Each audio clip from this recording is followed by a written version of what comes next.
Bismillahirrahmanirrahim. Assalamualaikum warahmatullahi ta'ala wabarakatuh. Professor Walid, former rectors, former deputy rectors, former dean, former lecturers, colleagues, brothers and sisters. Alhamdulillah Rabbil Alamin, wassalatu wassalamu asyrafil anbiya mursalin wa ala alihi wa sahbihi ajma'in.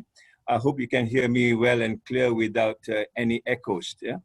Let me first of all thank Allah subhanahu wa ta'ala for giving me this opportunity to give you a few words on this very timely and very imaginative meeting of the minds to talk about the former rector who have been instrumental in building up the university.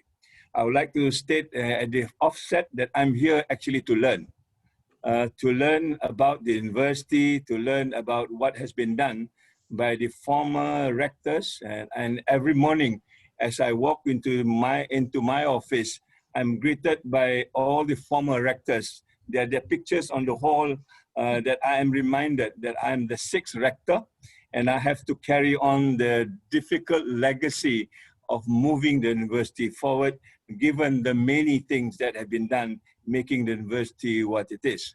So I humbly submit that I'm here to learn, and particularly so when I do not have what Professor Walid said, the personal context with Professor Emeritus Dr. Abdul Hamid Abu Sulaiman. I have the very unfortunate circumstances not meeting him in person, but then I have read his books. I have talked to people about him, and I have heard the many things that he represented as far as the university is concerned. For sure, I think the professor is a visionary.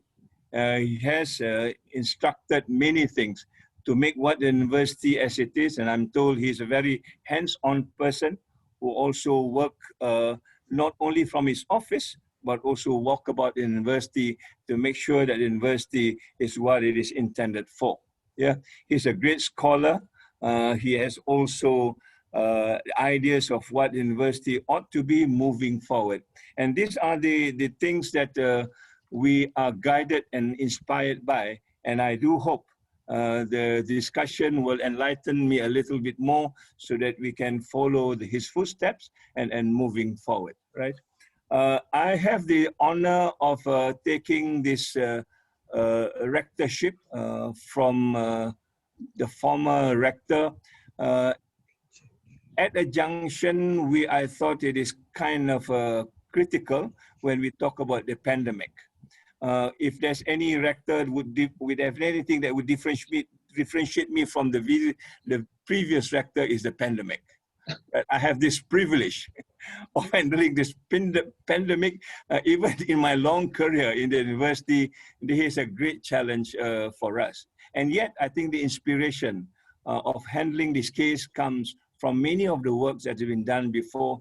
How do you get together? How do you move the university together? How do you represent the university as a university with a heart, as a university with a soul, as a university that actually cares for fellow human beings? And that was tested, I think, during the 2 years I'm here, and I'm indeed very happy that these values are still very much alive. But yet, when we talk about the post-pandemic, I think the challenge is bigger than that. What sort of future do we envisage?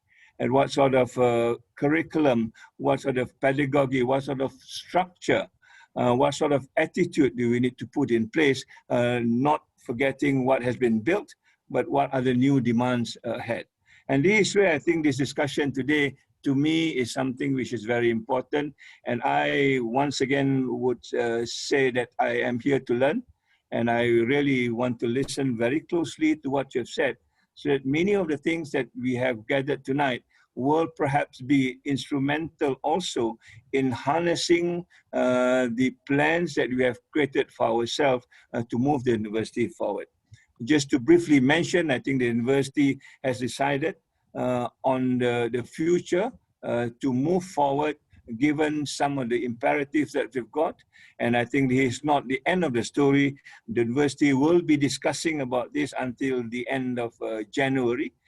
before we decide what will be the shape of the university. And certainly your input tonight is something that we welcome, coming from your experience, coming from the kind of knowledge that they've got, and also the various situations you are in different countries will probably make a lot more difference from what we have gathered in the university for the last 2 years or so. So on that note, let me thank Professor Walid for having this vision and courage to talk about the past, given the contribution of the directors. And I certainly hope we will also revisit the first rector, and of course the third rector is with us all the time. Professor Kamal Hassan, we have been listening and getting advice from him, and then we have the fourth and the fifth rector. So this is a long journey, Prof. Walid, but certainly a significant one, and I hope we will do this in the best way we could. So on that note, let me wish you well, a very fruitful deliberation, and hopefully we will gather again at some point to talk about what's next as far as the university is concerned. So I thank all of you for your time, and I thank for you all the efforts that have been taken to still connect with the university. Certainly the university needs your support, needs your input, and of course need your advice as we go along. So on that note, wabillahi taufiq wa hidayah. Assalamualaikum warahmatullahi ta'ala wabarakatuh. And thank you very much. Thank you very much, Tansri, for these nice words and for this welcoming note on this important event. As I mentioned earlier in this forum, we are here to celebrate and honor and salute a great man who has given a lot of his life and experience and thought to this university and to the Ummah. And we have 7 respected speakers who will be talking to us about him tonight or today. And I would like first to invite our dear Tansri, Prof. Kamal Hassan, who has been Deputy Rector with Dr. Abdul Hamid Abu Sulaiman, and then took over as Rector. There is a long CV with me, but I will just highlight. Can you just forget the CV, please? Okay, so Prof. Kamal Hassan is a graduate all until PhD from Columbia University, and he has served in different universities, and he's okay, thank you very much. IIUM. So please welcome Prof. Kamal Hassan to tell us about Abdul Hamid Abu Sulaiman. We have 15 to 10 minutes to 20 minutes. Very much, Prof. Misawi. Alhamdulillah Rabbil Alameen, wa salatu wa salam ala ashrafil anbiya wal mursaleen, Sayyidina Muhammad wa ala alihi wa sahbihi ajma'in. سبحانك لا علم لنا إلا ما علمتنا إنك أنت العليم الحكيم ولا حول ولا قوة إلا بالله العلي العظيم. First of all, I consider myself very fortunate indeed to be able to participate in this very important, though informal, forum to celebrate our great intellectual father, our great intellectual guide, and we look forward to more wisdom from him, inshallah, in the coming years. Let me just, first of all, take you back into history, because when I first met Dr. Abdul Hamid in USA, I never thought that I would be later on working with him and under him for about 10 years in a university that we never thought at that time. But let me just take you back to 1966 when I first came to Columbia University. I was in MSA of Columbia, and I would attend the MSA convention every year. And the first person who introduced me to the MSA in USA was Dr. Ahmad Tatonji. And it was also he who told me later on at MSA conventions about one, you might say, a new intellectual in the making, a new ummatic intellectual in the making.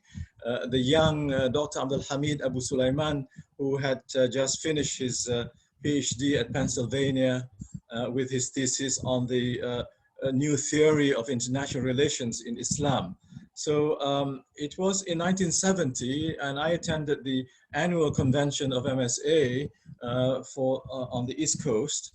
It was a very cold winter with about 2-3 meters of snow around, and this was my first time going to MSA convention in 1970. And we were told that one young Saudi scholar would be also speaking, and so that's how I came to know about Dr. Abdul Hamid. He gave a talk on some of the Islamic economic concepts and based on the Quran and the Sunnah, and his rationalistic interpretation of some of these, the norms and values about finance and economic. I thought he was an economist, but actually he was trained as a political scientist and also international relations expert. But it was very clear that here you have somebody that was in 1970 when he spoke at the convention, that he was critical of some of the traditional scholars' ways of analyzing social, economic, and political problems. And I think he came to the conclusion that a part of the problem was the methodology, the fiqhi methodology, which sort of would interpret social, economic, cultural things from a legalistic perspective, from a fiqhi perspective. And that was one of the main reasons which I think that led he and people like him later on to really work on the intellectual reform or intellectual transformation of the Ummah. Okay, so then in 1972, while I was working on my PhD thesis, the AMSS was formed, American Muslim Association of Muslim Social Scientists were formed in 1972. And that was a time when Dr. Ismail Al-Farouqi was the president, and he introduced the idea of the need for reform of education and also Islamization of secularized Western social sciences and also humanities, and to a certain extent also the natural sciences, but they were focusing more on the social sciences. And I was very interested in the area of a critique of the Western social sciences actually being a continuation of the colonial project and also neo-colonialism. So I met Dr. Abdul Hamid in this AMSS conventions and so on. But as I said, I never thought that I would be working with him for many years in Malaysia. So I consider myself really very, very fortunate to have worked under him, to be guided by him, to learn from his great patience and wisdom. But one thing that I must say that what I learned from him was the need to change the nationalistic mindset to the ummatic mindset. Dr. Abdul Hamid was a thoroughbred ummatic intellectual. There was not a tinge of nationalism in him. He never talked about, the pride of being a nationalist and so on. And I think that was very, very important for us in Malaysia, especially building the university, because this was the first international university, but built in Malaysia, owned by the Muslim Ummah and not by Malaysia. Malaysia is one of the owners of the university, but the aim was to revitalize, to reform, to transform the Ummah, because he and his group later on in IIIT, led by Prof. Ismail Farouqi, saw one of the reasons for the malaise of the Ummah was the intellectual deficit and intellectual problems within the Ummah.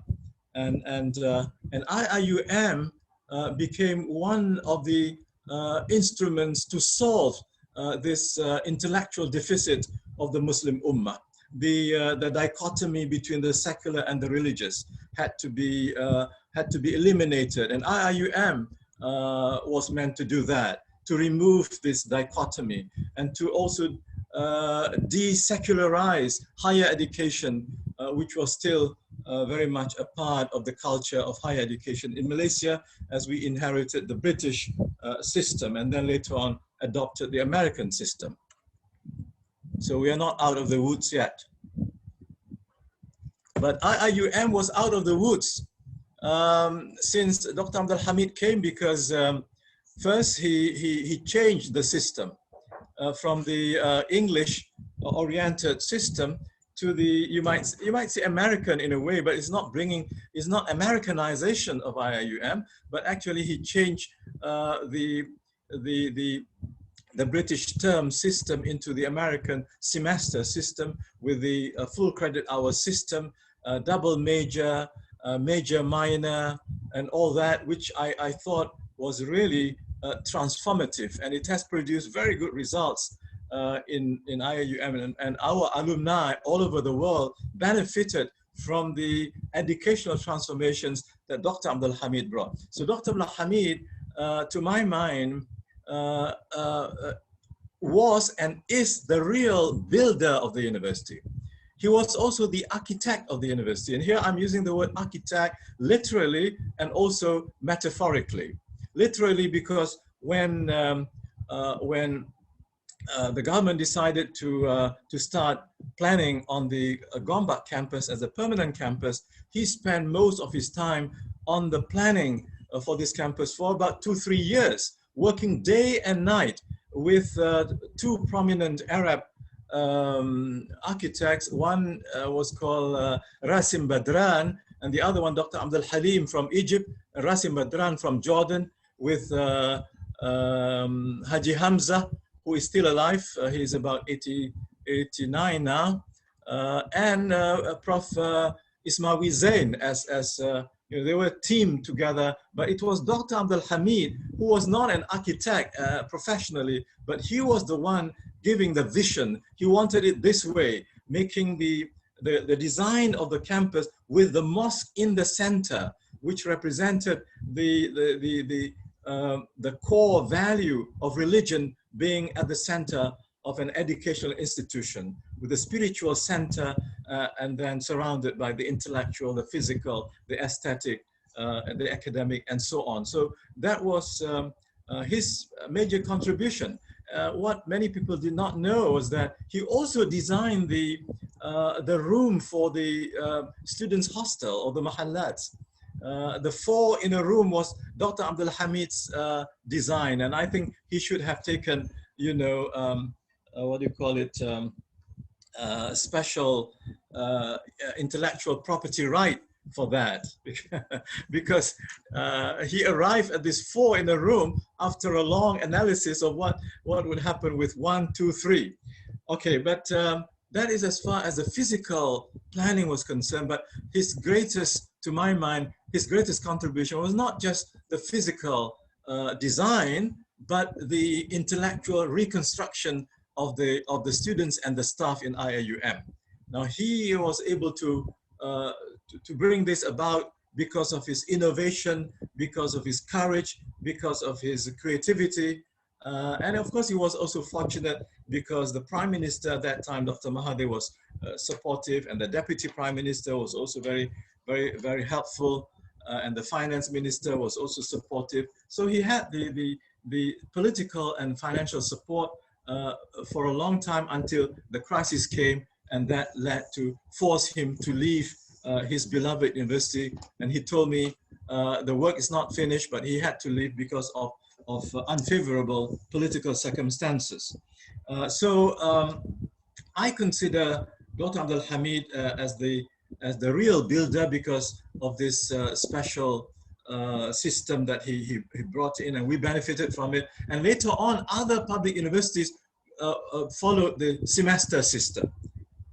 He started the 4-year system. In Malaysia, it was 3 years. and now Malaysia going 4 and then coming back to 3, you know, and so on. But we are still maintaining that because we have the evidences to show that the Abdul Hamid system produced very good results, intellectually, physically, and so on. Another thing that many of you don't know, that he was very concerned with the Malay culture, not the negative part of it, but the being shy, especially the girls don't want to speak in public.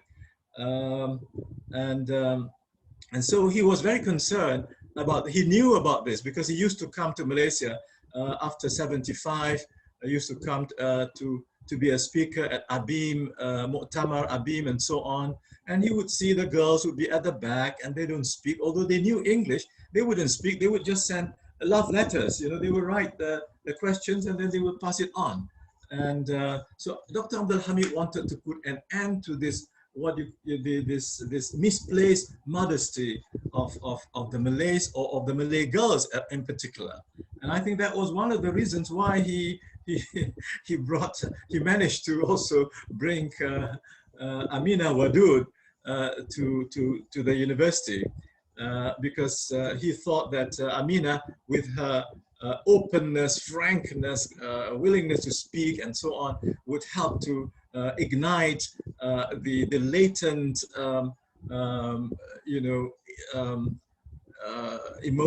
intellectual quotient of the Malay girls.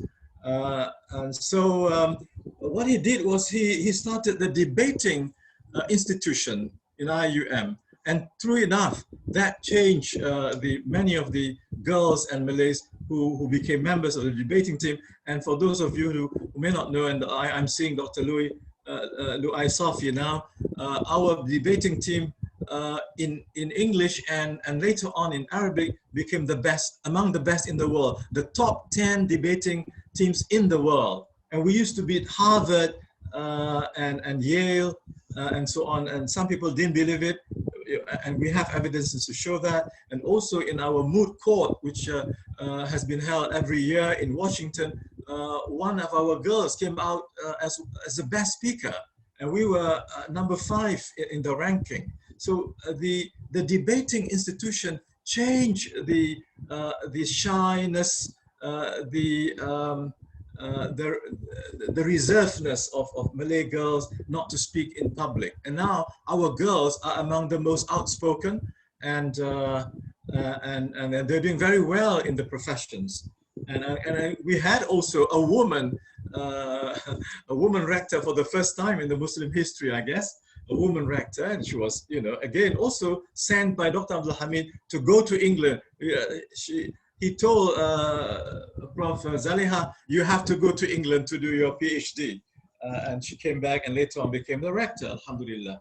So there are so many transformations that he brought about, but in this short period, I will not be able to address it. I hope I will be able to write it later on for the Fashrif, inshallah.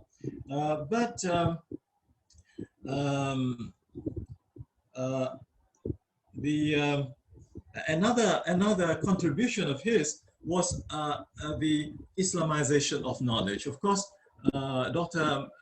Ismail Al-Faruqi was the one who started it, but they in IIIT saw that Islamization of human knowledge, especially in the social sciences and humanities, were a necessity to de-Westernize, de-secularize, and also decolonize, de-imperialize the social sciences and the humanities. And IIUM became the intellectual instrument to bring this about. And that's why Islamization has become part of our mission of the university.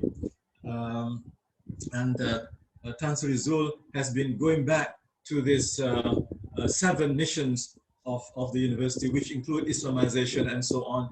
And this 7 mission statement were finalized when Dr. Abdul Hamid was the rector.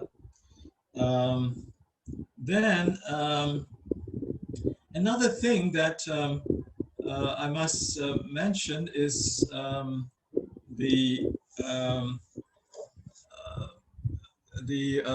reform of the Muslim intellectuals. by introducing this integration of the social sciences, humanities, and religious sciences. He was very concerned, like Ismail al-Faruqi, about this the rift between the religious intellectuals and the secular intellectuals. IIUM was meant to bring them together, to be integrated, and he managed to do this. But unfortunately, after he left, somehow this was not well addressed. I'm also partly to blame for that, and I think we do have some problems of lack of integration between the social scientists and the religious scholars. Although we are in one faculty. So again, Prof. Zul, the Kuliah of Islamic Revealed Knowledge and Human Sciences was his brainchild, was Dr. Abdul Hamid's. He wanted to bring the religious scholars and the secular social scientists and humanities together to work together under one roof. And then he introduced the idea of double major. For any student who is majoring in the social sciences, he or she must minor, or they can also must minor in revealed knowledge. And those students of revealed knowledge must minor in a social science discipline. So our students emerge as really integrated. And we have now many examples of students coming from the Arabic schools, but studied majoring in psychology and emerged as an expert in psychology with a religious madrasa background. We have several now in the university. And also some of the religious students became social scientists, became political scientists. So we have produced that, but somehow rather, because the father is not around, I think children tend to forget the mission of the father and started going different ways. But also after him, there were a lot of pressures from the ministry, partly because of the political crisis, partly because I cannot go into depth, on this now, but because of the political crisis, the ministry began to impose its directives and policies upon us. 3 or 4 years must be cut into 3. We used to have 150 credit hours. No, you have to have only 120 and all that. And Dr. Abdul Hamid was no longer around to fight. So I surrendered from the very beginning to the ministry, and we had to just follow. But Alhamdulillah, Kansri Zul, he's a fighter. So he always puts up a good stand, and Alhamdulillah, I think people in the ministry are beginning to see that we need not be following everything coming out from the west or from the east. We should have our own way. The other thing is that Dr. Abdul Hamid was also a murabbi and a murshid. Yes, he was known to be an intellectual leader par excellence, but I think like his guru, Ismail al-Faruqi, or his friend, Ismail al-Faruqi, was very close to students. Faruqi was, I think he is the intellectual par excellence, without any peer in his time, until I think Abdul Wahab al-Masiri came and left. But Ismail al-Faruqi was not an armchair scholar like me. He was very close to the students. He would look into the students' welfare, and Abdul Hamid is even much more. Abdul Hamid would even give his own money. If he found any students hungry, not eating, then he will look into his own pocket and give the money. And he did not take any allowances while he was working for 10 years in the university. So what the university did, what Datuk Zailan did, okay, since you do not want to take the traveling allowances or whatever allowances due to you, then we will collect this and put it under Abdul Hamid Abu Sulaiman Students Fund, which is still alive today, alhamdulillah. All right, I guess that's about it I want to say. As for his works, I must say this though, because he is an intellectual transformer. So he is also an intellectual transformer, not just architect, not just a builder, not just a murabbi or murshid. but also the scholar. And you can see, for instance, after he left, he came out with a very good book, The Worldview of the Quran as the Springboard for Cultural Reform, which I thought it was a wonderful book, translated from Arabic into English. Because when he was in IIUM, he did not talk much about worldview orientation. But after that, I think Triple IT began to talk about worldview of the Quran as a basis for transformation.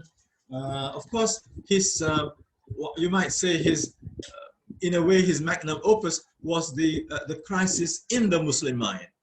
See, not crisis of the Muslim mind, but crisis in the Muslim mind. and all the scholars in Triple IT were actually blaming the Muslim intellectuals. They were not blaming the West principally. They were concerned about the secularization of the West.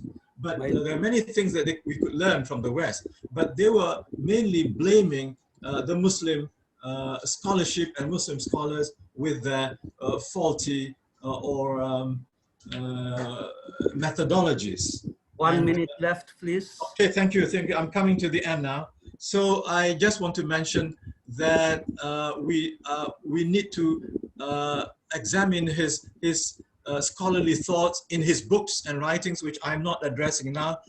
That will be a separate topic altogether.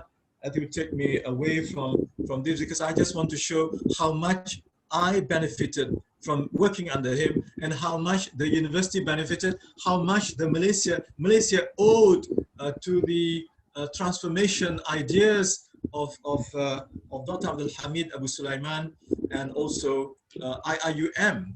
One last thing I wanted to tell everybody here is he was a workaholic. He worked like his teacher from after Salatul Fajr until late at night after Isha. And he used to work with us at the university, having meetings late into the night. And one last point, there was a time when all this work, rushing here and there non-stop, never took any holidays, worked against he used to have a chronic back pain. And that chronic back pain was really killing him. And there was a time when I came into his room and I saw him lying flat on the floor, horizontal on the floor, and he was dictating to his secretary. So he was managing the university. Tansri Zul, please don't do this. Huh? We want you to stand up. Running the university, standing up, walking, no problem, but don't be flat on the floor, because his back could not take it anymore. And he would not listen to the doctors. He would still be in the office, flat on the floor, directing here and directing there, blah, blah, blah. Fortunately, he did not have, you know, the handphone that we have today. At that time, so much. you know. Okay, so I think that's about it. I want to say thank you very much, Dr. Misawi, for giving me the time. I hope and pray that Dr. Abdul Hamid, Allah will grant him long life so that we can benefit more from him. أقول قولي هذا وأستغفر الله لي ولكم والسلام عليكم ورحمة الله وبركاته. Alaikum assalam wa rahmatullah. Thank you very much, Prof. Kamal Hassan, for this important submission. I now move on with you to Dr. Yaqub Mirza, who has also been one of the close people to Abdul Hamid Abu Sulaiman. He is CEO of Sterling Management Group at the time being. He's also chairman of the Board of Trustees for the Amana Mutual Funds, and he sits in the boards of different organizations and institutions, including the Board of Trustees George Mason University Foundation, etc., etc. His latest book, or one of his latest works, is The 5 Pillars of Prosperity, Essentials of Faith-Based Wealth Building. And of course, he is a physicist. As his scientific enterprise and scientific specialization. So with those words, I am glad to call upon Dr. Ghulam, Dr. Yaqub Mirza to deliver his submission. فليتفضل. Yeah. Thank you. Thank you so much. Bismillah ar-Rahman ar-Rahim. Assalamu alaikum. I really feel extremely honored to be among so many rectors, deputy rectors, and former rectors. And my special thanks to Rector Tansuri Dato Abdul Razak for his leadership and the introduction to the topic. I am extremely thankful that you have organized this event honoring my very dear brother, Professor Dr. Abdul Hamid Abu Suleiman. I know Professor Abu Suleiman mid-75, that's almost 45 years. We have known each other, met in different places, and so on and so forth. But before I talk about Abdul Hamid, I just want to say Professor Kamal Hassan did a good job. Just to share with you that a book has just been published about Ismail Farouqi's writings and is available with you with Imtiaz Yusuf in ISTAC. And a similar book is about to be released about the summary of the works of Abdul Hamid from Egypt. That should be just about a couple of weeks away. I met Dr. Abdul Hamid Abu Suleiman in late 1970, mid-1970, when he was Secretary General of World Assembly of Muslim Youth, Riyadh, Saudi Arabia. He gave me a copy of his unique work, his dissertation, The Islamic Theory of International Relations, Its Relevance Past and Present, which he finished in 1973. Since that time, I developed a great appreciation for him and his scholarship. I personally feel that we have intellectual deficit, as was mentioned by Brother Kamal Hassan. But he was one of those, I felt very much attached because he was one of the intellectuals which we rarely find. He is a unique person who believes in original thinking and creates new knowledge. Abdul Hamid is a contemporary intellectual thinker who focuses on Quran and Hadith and tries to interpret and understand the deeper meaning rather than just the literal or superficial understanding. Most of the time, he is a contrarian with solid evidence. His views and understanding are often ahead of the time, and his opinion often take time to become the norms. I have heard him say that when he presents his views, or innovative views, I must say, to ulmas, they do not agree and feel uncomfortable. When he asks them, what is your counter argument to this innovative and thought-provoking ideas, he does not get much of a response. He always believed that the problems we have are because of the inadequate education system. We focus on halal and haram without any tolerance, forgiveness, and mercy.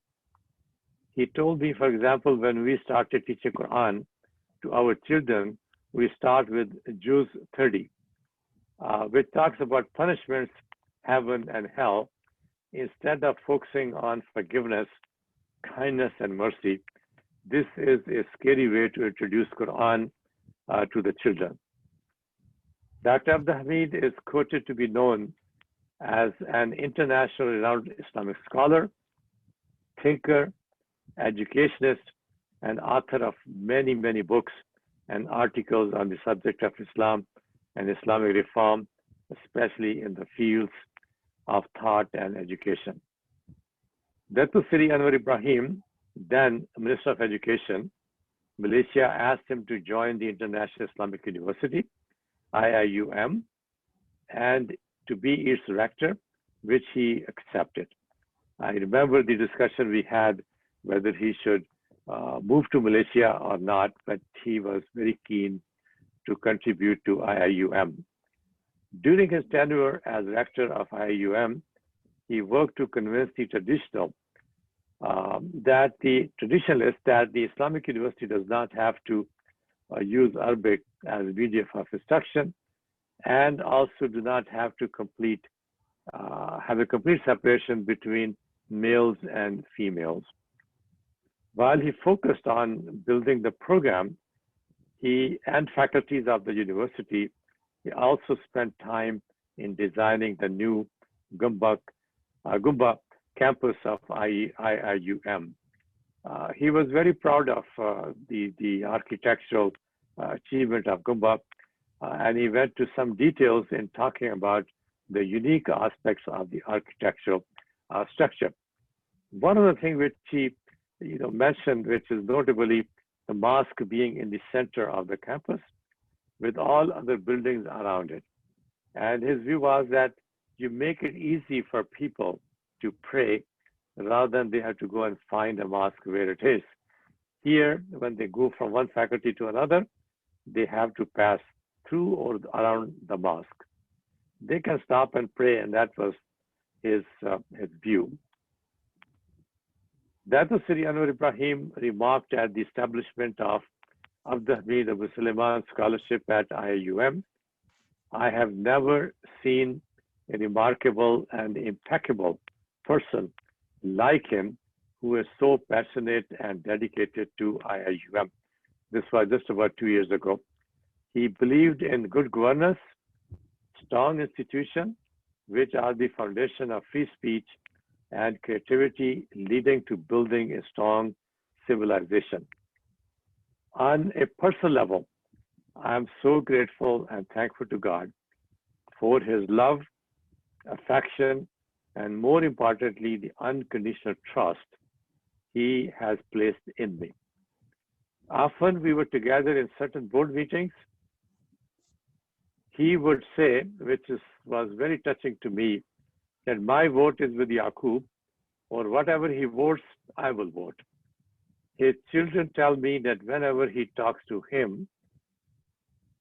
them, without fail, he will say, "Give my salams to Yaqub," and that he tells them, help and work with him, whatever he needs, including money, let him have it. I often wonder, what have I done to deserve this from him? It is very humbling indeed. Whenever I discussed the matters with him, he was extremely patient to listen, analyze, give me his views, and then he will always say, "Sheikh, you know better." A great sign of humbleness, which I always cherished and honored. Another great quality, unlike many, was with his no desire for money or more money. He never asked me how much he has. He was happy to be a volunteer to serve.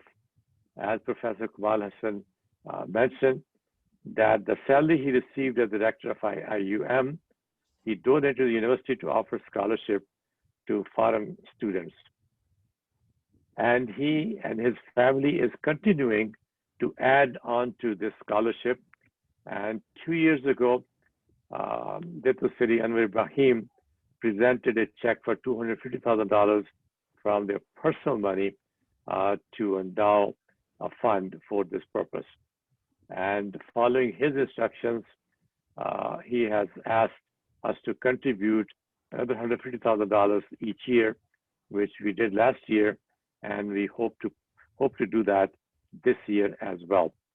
And thereafter, his instruction is that whenever possible, we should help this fund.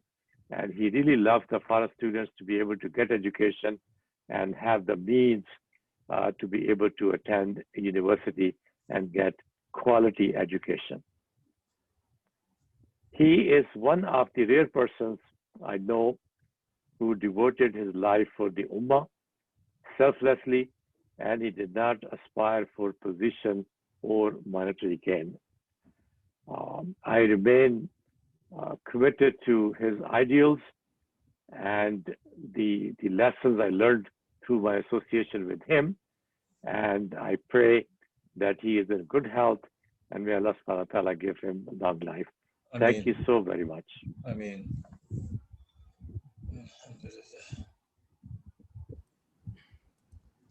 thank you very much, Dr.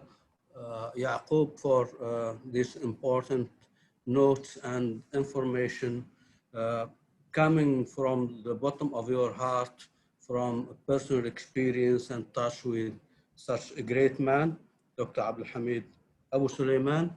I am now pleased to invite one of the great persons who worked with Abdul Hamid Abu Sulaiman and who have known him, Professor Dr. Lu'ay Safi. He is currently Professor of Political Science and Islamic Thought at Hamad University. He worked at IIU for a number of years from 1994 to 1999. He works with IIIT as a director for publications, if I'm not mistaken. He worked with a number of universities in the US, including George Washington University, Indiana University, Georgetown University, etc. Prof. Lu'ay has published scores of articles and a large number of books, both in Arabic and English, including his latest, which is forthcoming from Routledge by the title Islam and the Trajectory of Globalization. So with those introductory words, I would like to invite Prof. Lu'ay Safi to enlighten us about his personal experience with Abdul Hamid Abu Sulaiman. فليتفضل مشكورا. Prof. Lu'ay, please open your mic. Open your mic, please. Prof. Lu'ay. Your mic, okay. Okay, all right, sorry. Assalamu alaikum, and I'm pleased to be with you today, and I'm grateful to IIUM leadership who invited me to this important gathering. My only regret that Dr. Abdul Hamid is not with us at this point. I hope he will get better soon, and we'll see him again in his energetic spirit. But let me share with you in these few moments some of my experiences with Dr. Abdul Hamid and his impression on me. In fact, I got to know Dr. Hamid first during one of the AM American Muslim Social Scientist, AMSA, in 1987.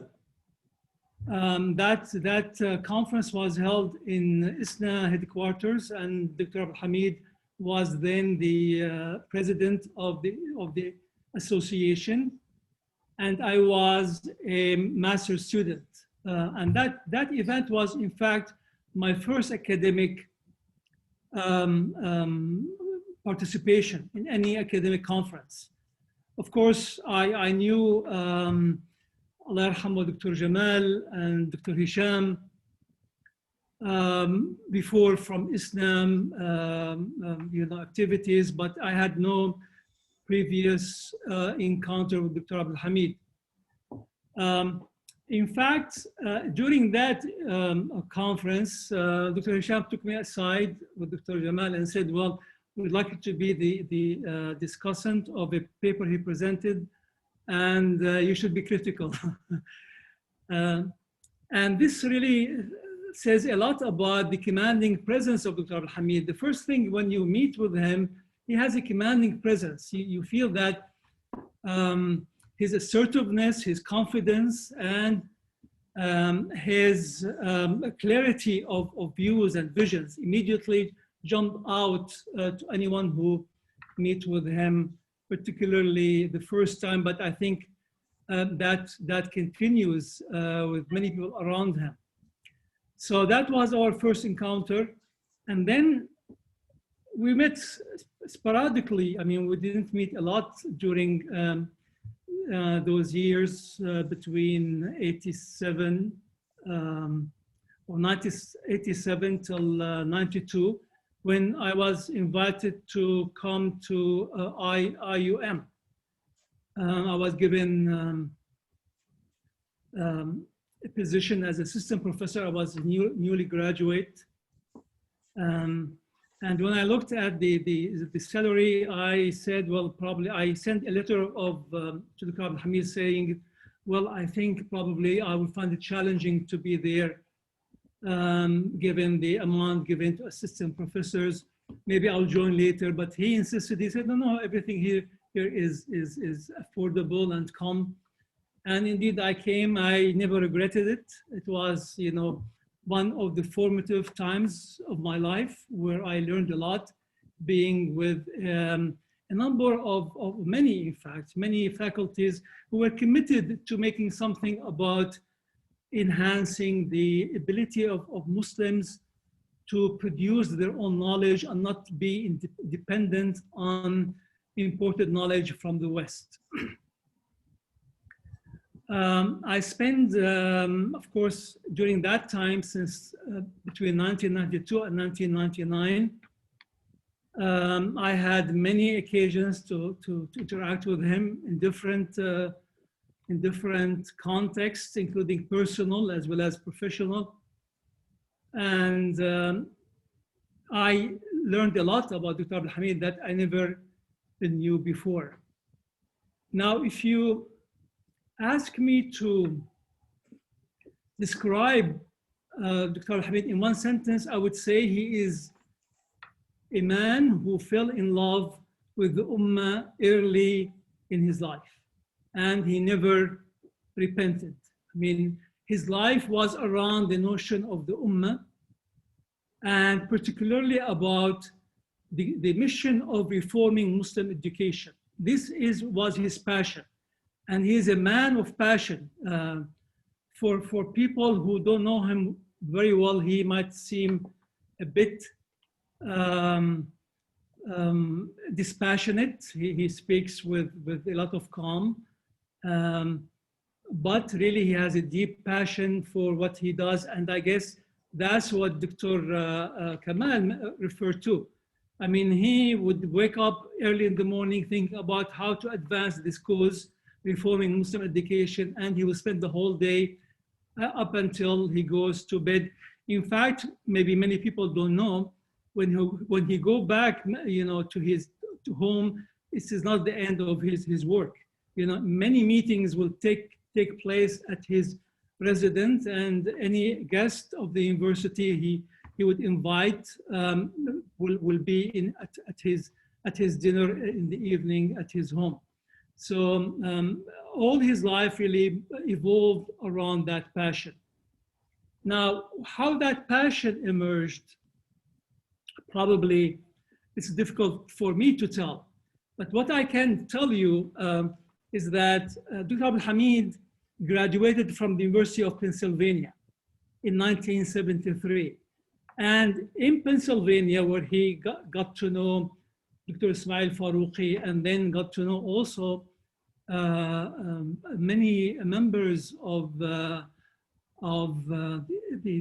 Islamization of knowledge family, if I could put it this way. He got to know them there, and together they developed this project that we called for a long time and probably still used today in IIUM, Islamization of Knowledge project. And the paper that was written by Dr. Ismail Farouqi, many people, I was one of those who thought that this was Ismail Farouqi ideas. I came to know that a lot of those ideas were Dr. Abdul Hamid's ideas as well. And he once, made a remark when I referred to that pamphlet as pamphlet by Dr. Ismail. He said, "Well, I participated in that preparation of that document." And well, I was initially, I'm not sure, but really I came to know that really these are his ideas. Islamization of knowledge is his project. And probably the name itself, might have contributed a lot to that name. So maybe what I should do now is to say a few things about his personality. I would like to highlight three qualities that Dr. Abdul Hamid has that are really very central to his influence and his contribution. He is insightful. I think Dr. Yaqub referred to that. Has a deep insight. He a good observant, a good listener, and he has a clarity of vision. His vision about what is needed and what has to be done is very clear, and it is really based on a very pure intuition. I mean, he is not bothered by all this complexity of thoughts that he would feel will dilute the importance of the issue, but to try to present his ideas in the most simple way that go directly to the mind and to the heart. This is his gift, very insightful. I remember one time he was mentioning to me something about his father, that his father was, and of course, this told me about a lot about his ability to reflect on event and issues. He said his father used to smoke, but every time he would smoke this argila, this shisha, he would tell the children that, well, this is very bad to him because he has a cough and it's not good for the health. And he told me, I hated these things because of the way my father was describing it. I never even thought to try it. So this gives you the type of observation and keen observation to be able to drive and to analyze things around him. He is focused, and that's really part of being passionate about what he want to do, about what is his life all about. He's very focused, and his main focus, as we all know, called Islamization of knowledge. This project that he almost single-handedly at one point pushed.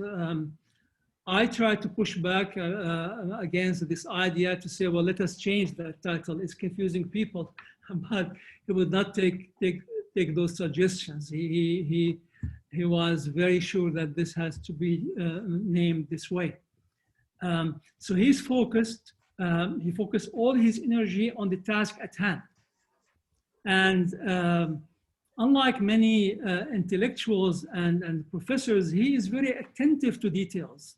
He cares about details, and he remembers things and asks. I worked with him, and occasionally I would find him calling me and ask about something we spoke about maybe 2 weeks ago, and asking, has that been done? So he, despite all the busy schedule he has, still would keep in his mind certain key issues and follow up to make sure that things are moving in the right direction. Finally, he is an assertive person. I mean, he really, as I said, he has a commanding presence, and while he is patient, while he listens, but he always put his ideas forcefully and defend them to the end. And so this character of his, I think, is unmistakable. Probably anyone who worked with him, he would have sensed this strength of opinion and of clarity of his ideas and his insistence on going through that route.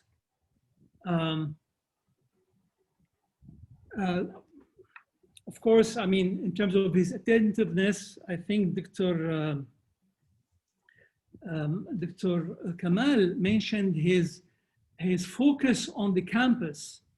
I would say that he was really partnered with the designer in putting together this design of the campus. He was discussing with all the architects details. He has a particular view about how the students should live together, how to be together, but there is privacy and separateness at the same time. He would repeat this story many times to his visitors because it was really his idea. The whole outlook of the campus was also his idea. He not only followed the design, but the implementation. So that kind of person that Dr. Hamid is. So his assertiveness, let me say something about his assertiveness. So he has a strong point. He presented with full force, but he is fair and engaged. So he does not dismiss, you can push back against him, and he would not really try to cut off the discussion. He would listen back and come back at you. So he's engaging, he's fair in his dealing, and he's patient. I mean, he can take even criticism. Not many people in our part of the world, particularly in position of authority, can take criticism, but he does. And I have a lot of episodes with him on that front, and he was always open. He never tried to sort of retaliate against criticism. He would welcome it as long as it is with good spirit and with goodwill. And he has this intuition to be able to sense things even from the first look. He is a very intuitive person. I guess this is basically what I wanted to share with you. I haven't met Dr. Abdul Hamid for the last probably 20 years, ever since he left the United States after 2001, after 9/11. I never had the opportunity to meet with him. I have all the respect for him. And I wish him the best. I wish him good health. And we wish his family also good time with him. And I really hope that I will have the chance to see him one more time, because my stay in IIUM was a very special period of my life. And without his insistence and assertiveness, probably I would have said no. But he continued to try to persuade me. And as I said, I had no regrets, despite any difficulties I encountered there. But it was a very rewarding experience. And of course, part of that reward, the fact that I always felt at home when I was in Malaysia. I never felt to be a foreigner. I always felt part of the country. This is my home. This is my country. These are my people who I'm working with. And I conclude with again thanking the university, Dr. Razak, also the current rector, for blessing this gathering. And I hope we will see another one maybe in person after you deal with this pandemic period of challenges. Hopefully maybe next year we could have an occasion, and let us pray that Allah give Dr. Hamid the health so we can see him again back at IIUM. Thank you. Ameen, Ameen, Alhamdulillah.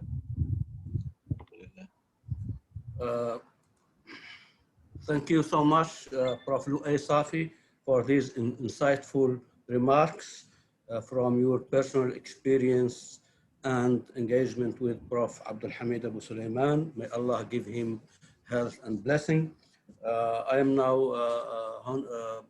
pleased to move on to our fourth speaker, Professor Dr. Muhammad bin Nasser, who will be talking to us from Paris, Dr. Louay from Qatar, Dr. Ghulam from Dr. Yaqub from US. So Dr. Mohammed bin Nasser, he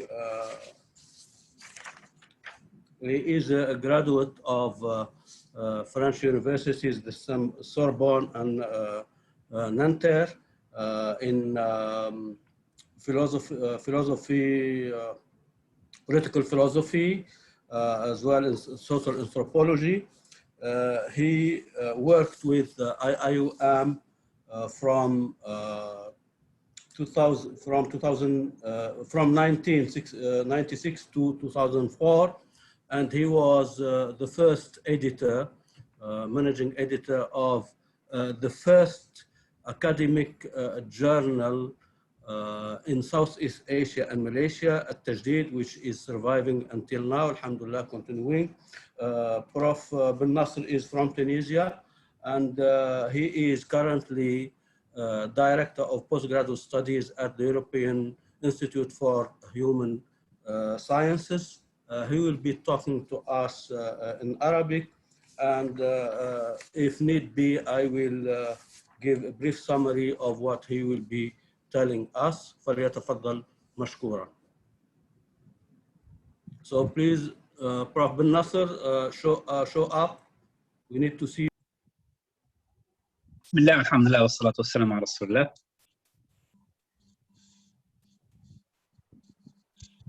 ألو، نعم. نسمعك. نسمعك تفضل. طيب، بسم الله والحمد لله والصلاة والسلام على رسول الله. أود في البداية أن أشكر الأخ محمد طاهر، الأستاذ الدكتور محمد طاهر، على هذه الفرصة التي جمعتني مجددا مع الجامعة الإسلامية ومع كثير من المسؤولين في هذه الجامعة الآن وسابقا، وكثير وعدد من الأساتذة الذين قضينا معهم فترة طيبة ستبقى يعني علامة بارزة في حياتنا. والأمر الثاني اللي أريد أن أتوقف عنده، وهو حقيقة بودي أن أثمن هذا العمل، هذه المبادرة، لأننا تعودنا أن نشكر الناس وأن نتكلم في أعمالهم وفي مواقفهم بعد رحيلهم عن هذه الدنيا. هذه مبادرة تختلف عن هذا النوع هي مبادرة لتكريم أصحاب المواقف وأصحاب الفكر في حياتهم. وأيضا لم نتعلم أيضا أن ننقد الناس وهم بيننا. فهذا يعني هذه المبادرة حقيقة مهمة بالنسبة لي، لأنها تغير النظر إلى تثمين أعمال كثير من المفكرين وكثير من الذين يستحقون حقيقة التكريم، ويستحقون أيضا، ولهذا التكريم لا أقصد به أيضا الإطراء غير المتوازن، ويعني التكريم يكون بالإطراء ويكون بالنقد أيضا، ولكن في حد ذاته هذا الأمر مهم جدا بالنسبة لي، تقدير وتثمين ما قدمه كثير من المفكرين. بهذه المناسبة أعتقد أنه الدكتور عبد الحميد أبو سليمان يستحق أن نقف عند فكره، أن نقف عند شخصيته، أن نقف عند وكنت أتمنى أن يكون مشاركا معنا، للأسف لعل ظروفه الصحية منعته من ذلك. فحقيقة هذه المبادرة يجب أن يعني لا تتوقف عند شخص عبد الحميد أبي سليمان، ولكن يمكن أن تتناول كثير من الشخصيات المهمة في والتي قامت بدور مهم لصالح هذه الأمة. وقسمت هذه المداخلة إلى قسمين. القسم الأول يتعلق بالحديث عن أبي سليمان الإنسان، والقسم الثاني يتناول الفكر والإنجاز. طبعا بما يمكن أن يعني يسمح به الوقت، أبو سليمان رجل مؤمن بالإنسان المتحرر من قيود التقليد، ولكنه يؤمن بأن الإنسان بقدر ما يكون متحررا، بقدر ما يكون متعلقا بالكتاب تأملا وتفسيرا واجتهادا، وهذا ما جعله أحيانا يدخل في معارك، وهذه المعارك مع التقليد يقصد بها الإثارة أحيانا، الصدمة أحيانا أخرى، ولكن في بعض الأحيان الصدمة تكون منسوب الصدمة يكون أكبر من فاعليتها أو من نتائجها، وأحيانا يعني تغطي عن الأفكار الكبرى لأبي سليمان، ويحتفظ الناس إلا ببعض الاجتهادات أو بعض المواقف الفقهية التي لا تتناغم بالضرورة مع ما هو سائد. ولكن هذه شخصية كل إنسان، يعني يريد أن يجدد ويريد أن يواجه ما هو التقليد الراكد وما هو يعني الأفكار السائدة. فقط المشكلة يمكن هنا فقط في مسألة هذا ما هو مستوى، يعني بحسب الزمن، بحسب الحالة، بحسب الإطار، يعني هذه مسألة اجتهادية. أبو سليمان أيضا دائم التفكير. أبو سليمان يفكر وهو يكتب. يعني أنا أذكر أنه عندما كان يقدم لنا، وأخي الدكتور محمد طاهر يعلم ذلك جيدا، أحيانا يقدم لنا نصا نقوم بتعديلات لهذا النص، فيقرأه ثانية فلا يرى نفسه في هذا النص، لأنه في الأثناء فكر فيه بطريقة أخرى ونظر فيه بطريقة مختلفة، وتبين له أن ما كتبه في البداية ليس يعني لا يستقيم فعلا مع ما يفكر فيه. فالحقيقة أبو سليمان يفكر دائما، يفكر وهو يكتب، يفكر وهو يتكلم، يساءل نفسه باستمرار، يساءل نفسه. طبعا يستمع إلى الآراء المخالفة، ولكن لا يقبلها دون عناد أو دون مناقشة، يعني لا يسلم بسهولة، يعني لا يسلم إلا حين يطمئن. أبو سليمان يؤمن بأفكار كبيرة ومشاريع طموحة، ولكن رغم أهمية هذه الأفكار ورغم يعني هذه الطموحات الكبيرة، وهذا ما يمكن حقيقة أن نقف عنده، أنه بقدر ما يؤمن بهذه الأفكار التي ستغير واقع الأمة، بقدر ما لا يستصعب تفعيلها في الواقع، حتى وإن لم تكتمل، حتى وإن كانت هذه الأفكار ما زالت لم تتضح نظريا، فإنه يعني له هذه روح المغامرة، يعني أن يجمع الإنسان بين التفكير المركب وروح المغامرة ومحاولة تفعيل ما يفكر فيه في الواقع. يعني ليس دائما يتوفر هذا الأمر عند كثير من المنظرين، يعني تستميلهم الأفكار المركبة والنظريات وتقعيد النظريات، ولكن يصعب عليهم أن يمروا إلى إنجاز أو إلى محاولة إنجاز ما يفكرون فيه. فأبو سليمان جمع بين هذا، بين التفكير والحرص على الإنجاز. نقطة أخرى مهمة جدا أشار إليها كثير من من الأخوة الذين سبقوني في الحديث، أبو سليمان يهتم بالأفكار الكبيرة ويهتم أيضا بالجزئيات. يعني أنا أذكر أنه في اللقاءات الأولى سنة 95 عندما كنا، وبداية 96 عندما كنا نفكر في إصدار مجلة التجديد. يعني تقريبا أخذ منا تصميم غلاف المجلة أخذ منا أكثر من 3 أشهر.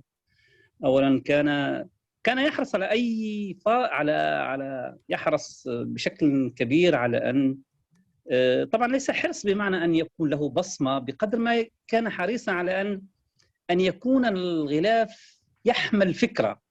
وطبعا هذا الأمر نفسه عندما كان يتابع بدقة يعني تأسيس الجامعة، يعني ليس يعني البناء يعني كان يتابع بدقة. لماذا؟ لأنه كان يحرص على أن تكون فكرة إسلامية المعرفة وفكرة الأسلمة تظهر في كل مناحي يعني هذا الإنجاز المادي. يعني كما ذكر، يعني أنه كما تم ذكر ذلك أنه كان حريصا على أن يكون المسجد هو قلب الجامعة.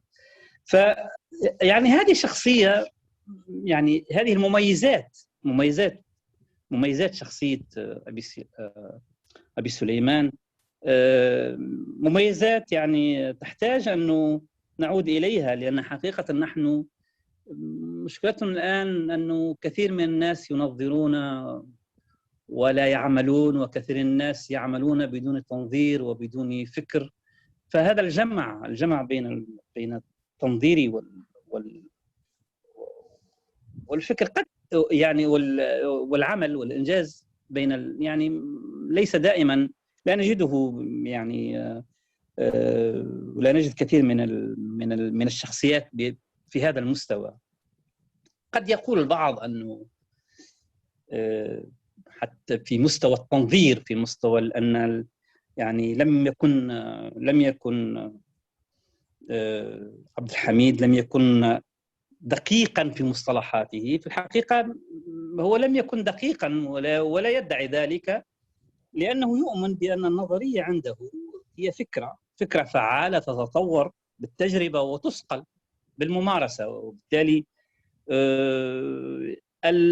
الاستواء النظري عنده نهاية، يعني عنده نتيجة يعني ومآلا، وليس بالضرورة منطلقا. الآن لو نظرنا إلى الجانب الثاني والقسم الثاني، قلت الفكر والإنجاز، عبد الحميد أبو سليمان انطلق من نقد الحركة الإصلاحية، وأيضا انطلق بالتوازي مع ذلك من نقد التجربة الإسلامية. ما ورثه عبد الحميد من نقد التجربة الإصلاحية العربية تحديدا والإسلامية عامة هو يعني الخروج من هذه النظرة الإجرائية. يعني كان يريد أن يرى أن الإصلاح أعمق من ذلك بكثير، وأنه يجب أن يتوجه أساساً إلى طريقة التفكير وإلى العقل المسلم أساساً. وما ورثه عن نقده للحركة الإسلامية هو هذا البعد الأممي الذي صاحب يعني الدكتور عبد الحميد في نظرته في يعني لم يكن مهتما جدا بالرغم أنه كان يحترم مقتضيات الواقع وخصوصيات كل منطقة، ولكنه كان دائما يفكر في إطار هذا البعد الإسلامي العام وليس يعني الشعبي أو الخاص.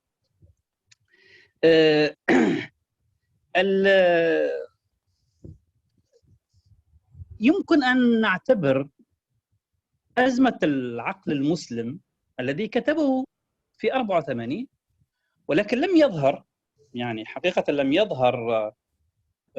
ينشر إلا في سنة 91، يعني فترة طويلة. نعلم أن عبد الحميد تولى رئاسة الجامعة في 88، و يعني عندما سئل يعني لماذا تأخر صدور الكتاب كان يعني يرجع ذلك لأن كان الوقت غير مناسب في الأول، وبعد ذلك خاصة بعد سقوط المعسكر الاشتراكي يعني كان صدور الكتاب أصبح أمرا ضروريا. لكن أنا في تقديري يعتبر هذا الكتاب، رغم أنه بعد ذلك يعني هو كتب أزمة العقل المسلم، ثم كتب أزمة الإرادة والوجدان المسلم، وبعد ذلك كتب الرؤية الكونية الحضارية القرآنية. في كل هذه الكتب سنجد منطلقات ثلاث عند الحميد أبي سليمان. المنطلق الأول هو منطلق الوحدانية أو التوحيد. المنطلق الثاني هو منطلق الاستخلاف، والمنطلق الثالث هو منطلق المسؤولية الأخلاقية. هذه المنطلقات الثلاث سنجدها يعني يفعلها بأشكال مختلفة، إلى حد أنه بعض الباحثين يعني لم يجد في بعض الأحيان، قد يصعب عليه أن يجد الخيط الناظم لما قاله عبد الحميد في أزمة العقل المسلم، أو في أزمة الإرادة والوجدان، أو في الرؤية الكونية. في الحقيقة لعل هناك غير ضبط المصطلحات، ولكن هي الفكرة واحدة، لأنه في أزمة العقل المسلم حدد المنطلقات. في الرؤية يعني في أزمة الإرادة والوجدان المسلم تكلم عن أهمية العلوم السلوكية، علم النفس، علم الاجتماع، علم الإنسان، واعتبر أن الأسلمة تبدأ من هنا. بغض النظر عن نقاشنا حول هذا المصطلح، دقة هذا المصطلح هذه مسألة أخرى. وفي يعني وكان محور الاهتمام في التكوين والبناء النفسي، يعني كان له اهتمام مباشر بقضية الطفولة، قضية الزوجية والأسرة. فركز على هذه المحاور الأساسية. من هنا جاءت يعني بعد ذلك أهمية المؤسسات التعليمية والمؤسسات العلمية في كل المستويات لبلورة هذا يعني أو لتفعيل هذه الأفكار. يعني عندما تأتي مثلا تقول كيف يمكن لهذه المنطلقات في أزمة العقل المسلم، هذه المنطلقات الثلاث تكون هي بعد ذلك كيف يمكن أن تترجم هذه على مستوى التربية، على مستوى التعليم، على مستوى البرامج.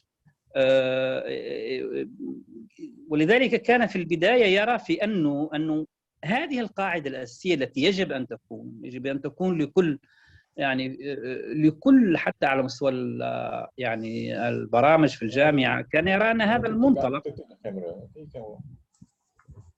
نعم، كان يرى أن هذه المنطلقات يجب أن تحترم في كل مستويات التدريس في الجامعة. للأسف هذا الأمر لم يكن هو القاعدة الأساسية التي انطلقت منها برامج الجامعة. بعد ذلك رجعنا إلى شيء ليس أن نبني على منطلقات واضحة، رجعنا بعد ذلك إلى الاختصاصات التقليدية، ورجعنا إلى وأصبحت يعني نوع من التعايش بين العلوم الشرعية والعلوم الإنسانية. فالانتجريشن يعني دمج العلوم لم يتحقق بالشكل المطلوب. طبعا هذا هل هو بسبب الصعوبات التي كانت، لا أعتقد أنها صعوبات، يعني هي صعوبات عملية أكثر منها صعوبات نظرية. في كل الأحوال أن هذه التجربة، طبعا عندما أتكلم هنا لأن أتكلم عن عبد الحميد بسليمان، لكن هو جهد جماعي مشترك شارك فيه كثيرون، ونتمنى أن نجد الفرصة أيضا أن نقف عند ما قدمه كثير من صاحبه في هذه المسيرة الطويلة. يعني أنا أريد أن أختم بفكرة أساسية، وهي أنه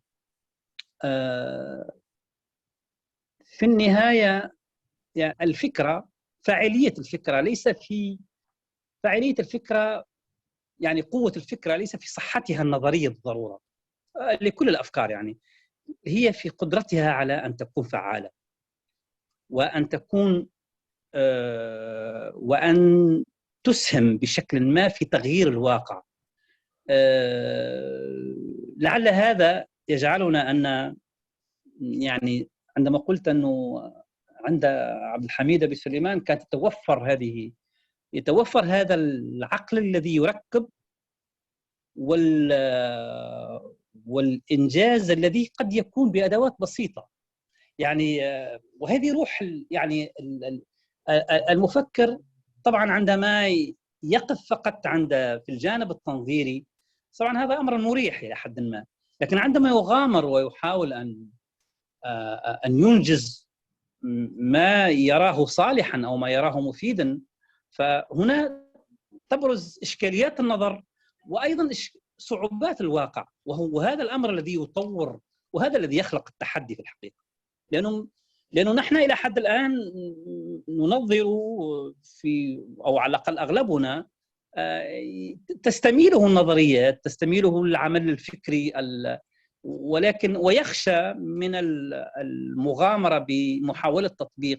طبعا يعني يجب أيضا أن نقول أنه توفرت ظروف معينة لم تتوفر لغيره لولا الإرادة السياسية في ماليزيا حقيقة. يعني هذا ليس لإيجاد مثل مشروع الجامعة الإسلامية لم يكن هذا الأمر ممكن. فأنا دائما أقول أنه أي الفعل الحضاري يحتاج إلى هذا، يحتاج إلى عقل يفكر وعقل يعني يقرر وعقل أيضا يصرف له الأموال.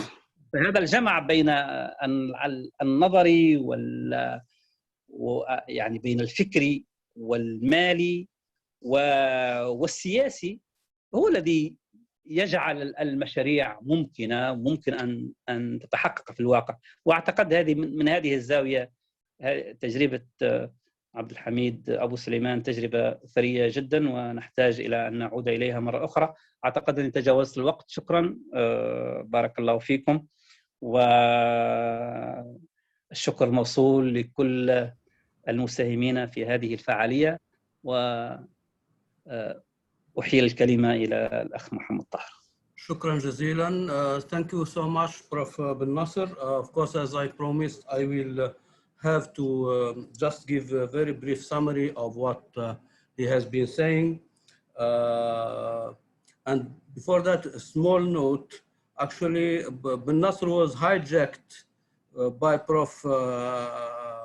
Abdul Hamid Abu Sulaiman, because when I was taking care of the Islamiyat al-Ma'rifah journal published by IIIT, Ben Nasser was invited to come and take over from me so that I can go to the teaching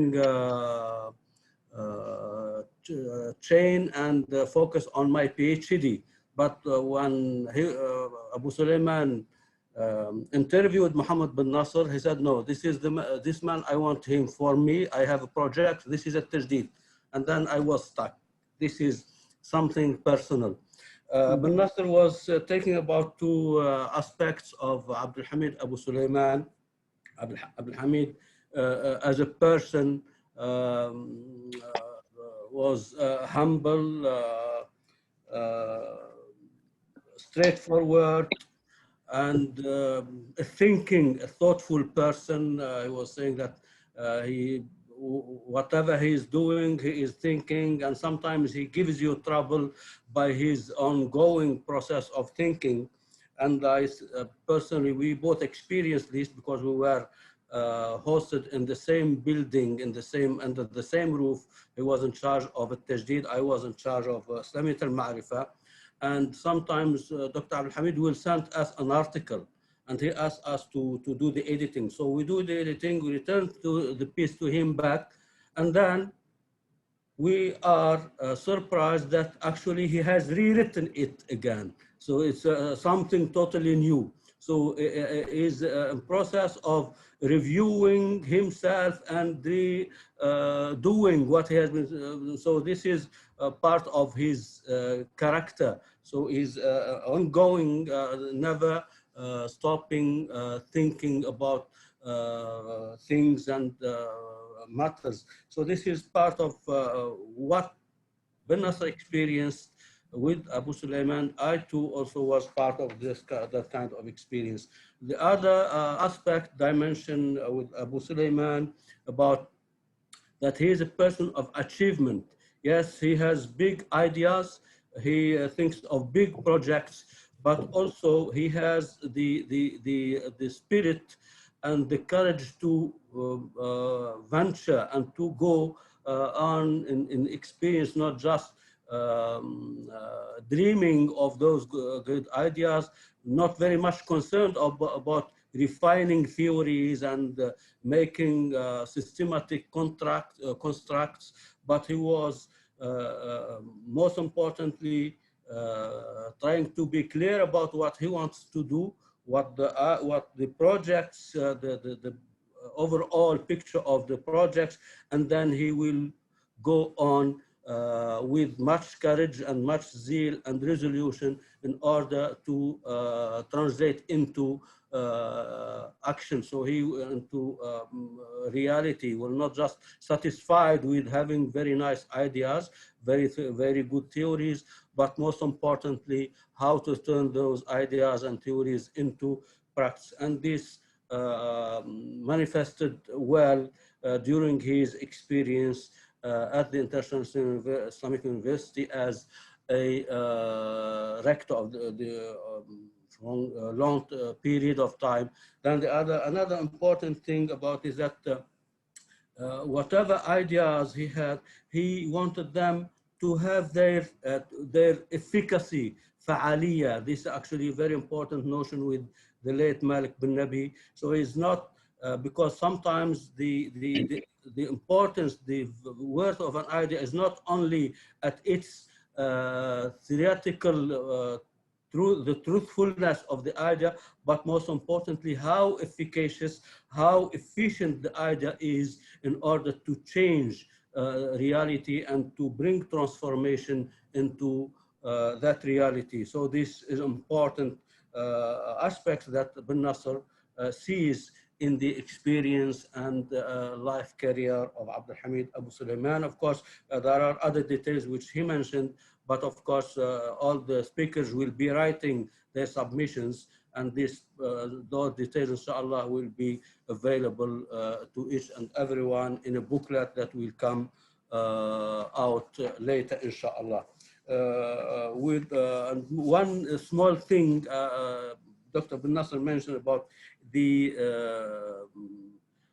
preoccupation, the concern Abu Sulaiman about details, is that when we are the process of initiating a Tajdid journal, just the design of the cover of the journal took not less than 3 months, because Abu Sulaiman wanted even the cover to reflect the spirit and orientation of the journal. So this is the kind of person who is not only ensnared in the theoretical and big ideas, but most importantly, he is very rooted and concerned about the details that out of which you construct and you translate whatever ideas you have in your mind. Now I move on to another important person who has also good experience with Prof. Abu Sulaiman, who worked with him in different capacities. Our dear brother and ex-colleague also at IIUM, Professor Ibrahim Zian, who is currently Professor of Islamic Studies and Comparative Religion at Hamad University. Prof. Ibrahim Zian graduated from University of Khartoum in philosophy, and then he did his PhD in Temple University as under the supervision of the late Prof. Ismail Farouqi, and then under the supervision of Prof. Mahmoud Ayoub. Prof. Ibrahim Zian has hold capacities at IIUM as Dean of ISTAC, of the Kulliyah, and many other positions. He has published a number of articles and co-edited and translated different works in his specialization and his area of expertise. I now call upon Prof. Ibrahim Zain to address this important forum. فليتفضل مشكورا. Yes, Prof. Ibrahim. Yeah, thank you very much, Professor Misawi. Alhamdulillah, wassalatu wassalamu ala Rasulillahi al-Kareem. Wa ba'd, assalamu alaikum wa rahmatullahi ta'ala wa barakatuhu. Tansri Zul, Director of IIUM, and my colleagues, I mean, at IIUM and elsewhere. I'm really delighted to be with you to speak about somebody who is very dear to my heart as a sheikh and as well as a friend whom I really cherished his company when we were in IIUM, and then after that as well, it continued in different capacities. And much has been said about him. And undoubtedly, I mean, somebody like me, I mean, would just repeat some of the things that were said.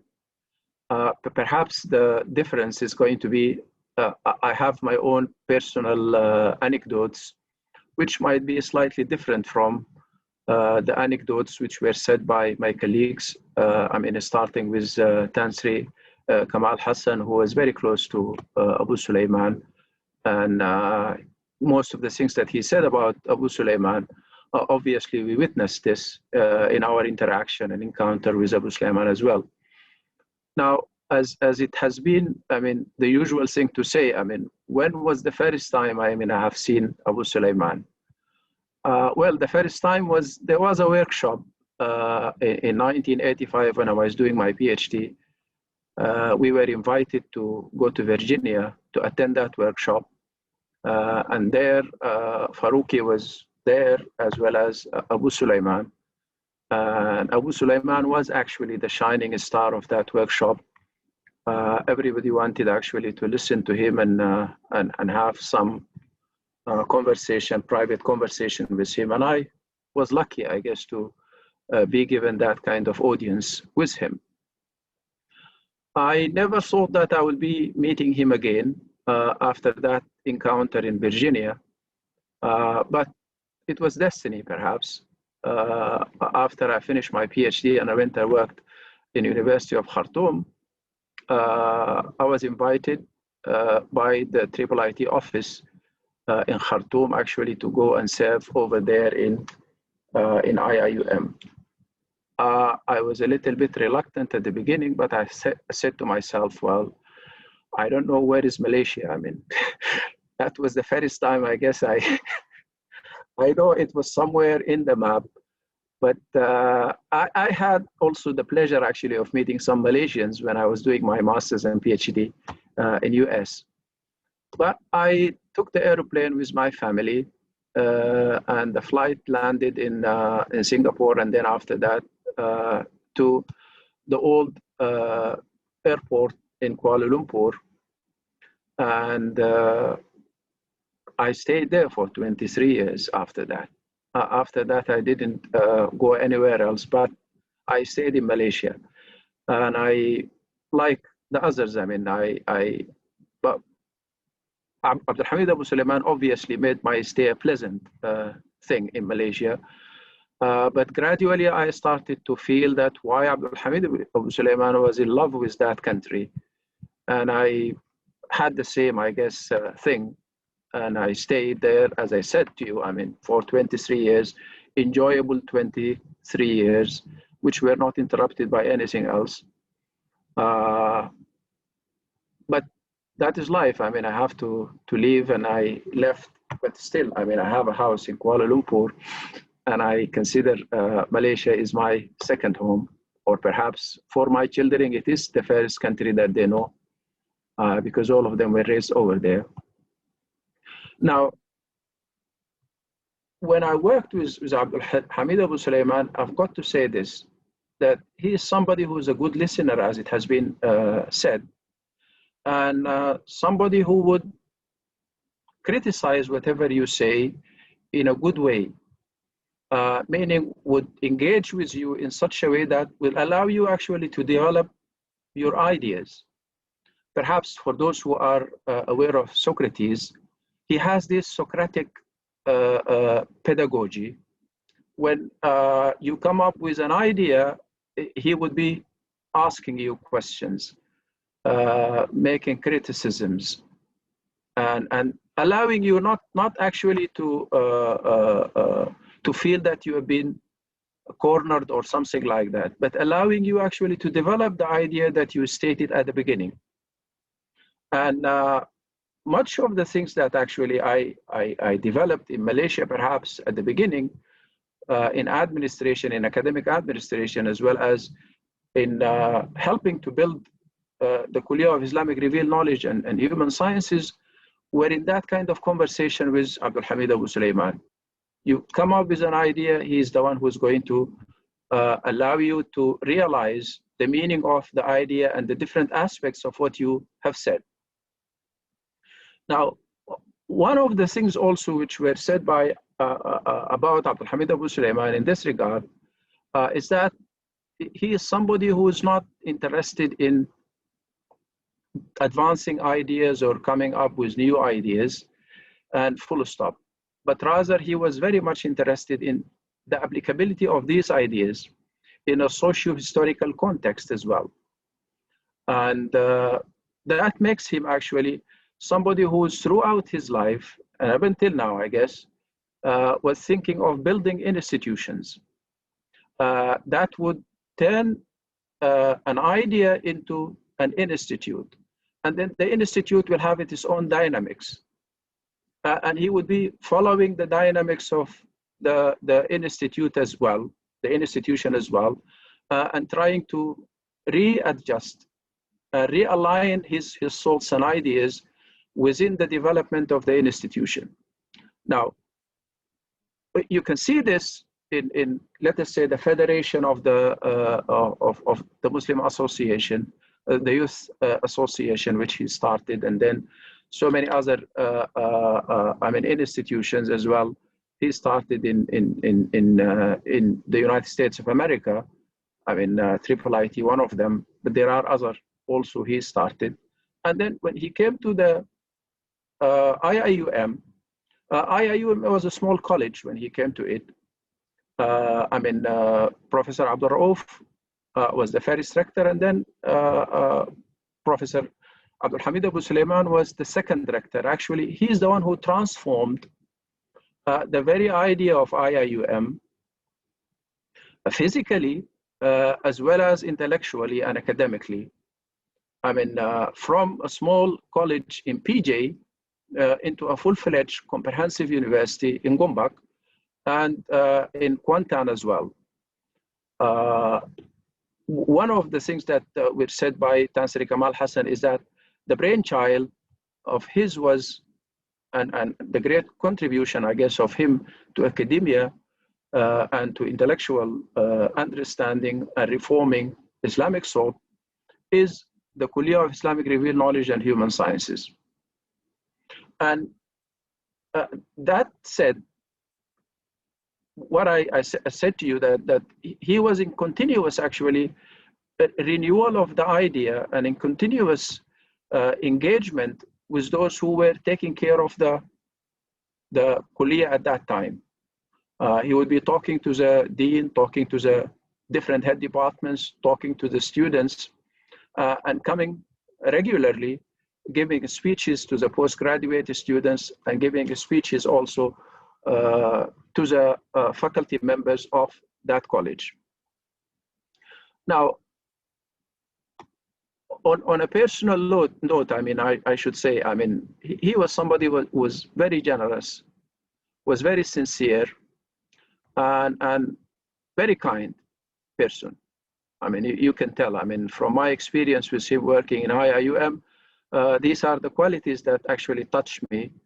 And I can tell that his sincerity, is there. Whoever actually come closer to him would realize this. Now, going to his intellectual, actually, legacy, a few things, I guess, here can be said about Abdul Hamid Abu Sulaiman and the uniqueness, actually, of his development as an intellectual. you know, when he was in Egypt at the University of Cairo, when he was doing his first degree there, he wrote a book, a pamphlet actually, on Islamic economics, or Islam and economics. And where there, this was published, I guess, in the 60s. He was very young, obviously. So he was criticizing his colleagues in Al-Azhar, the way they would like to understand Islamic economics at that time. And he had in mind a good colleague and friend, I guess, in Cairo, Abu al-Makarim. And he, through Abu al-Makarim, actually developed his early ideas about Islamization of knowledge. That work, unfortunately, was not actually translated into English.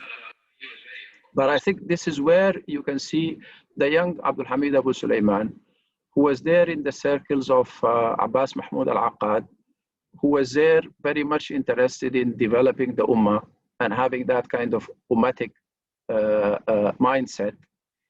And then when he went to America and focused on the international relations, he continued that kind of investigation, that kind of line of argument in his PhD dissertation in the University of Pennsylvania as well. Now, as an intellectual, Abdul Hamid Abu Sulaiman is somebody who his writing is just following the same style of Abbas Mahmoud al-Aqad. I mean, very short sentences and very intelligent and beautiful as well. As it was said by my friend Muhammad bin Nasser, the way he writes actually is a very difficult way. I mean, I also witnessed part of this in seeing some of his writings. He is somebody who think and write, and then rethink and write again, and develop his ideas in such a way which is very peculiar only, I guess, to Abdul Hamid Abu Sulaiman. And if you, I mean, in addition to the books that he wrote, some of the articles which were published in Al-Tajdeed are really important to note. I guess while he was in IIUM, he was director of IIUM, leading the university, building the physically, I mean, the Gombak campus. But at the same time, he was having some time to write. And he contributed very intelligent articles to Tajdeed on regular basis. And I think some of his thoughts and ideas developed there are very important, and they should alert us if we're really interested in reforming Islamic thought. Now, it is known that his book, Azmat al-Aql al-Muslim, which has been translated also into English, the crisis in Muslim mind, where he developed this idea of the contemporary Asala solution and argued for the Islamization of knowledge in a very intelligent way, I should say. And I haven't seen actually anybody else who developed the ideas of Abdul Hamid Abu Sulaiman among the Arab intellectuals, as well as Muslim intellectuals who are writing in English as well.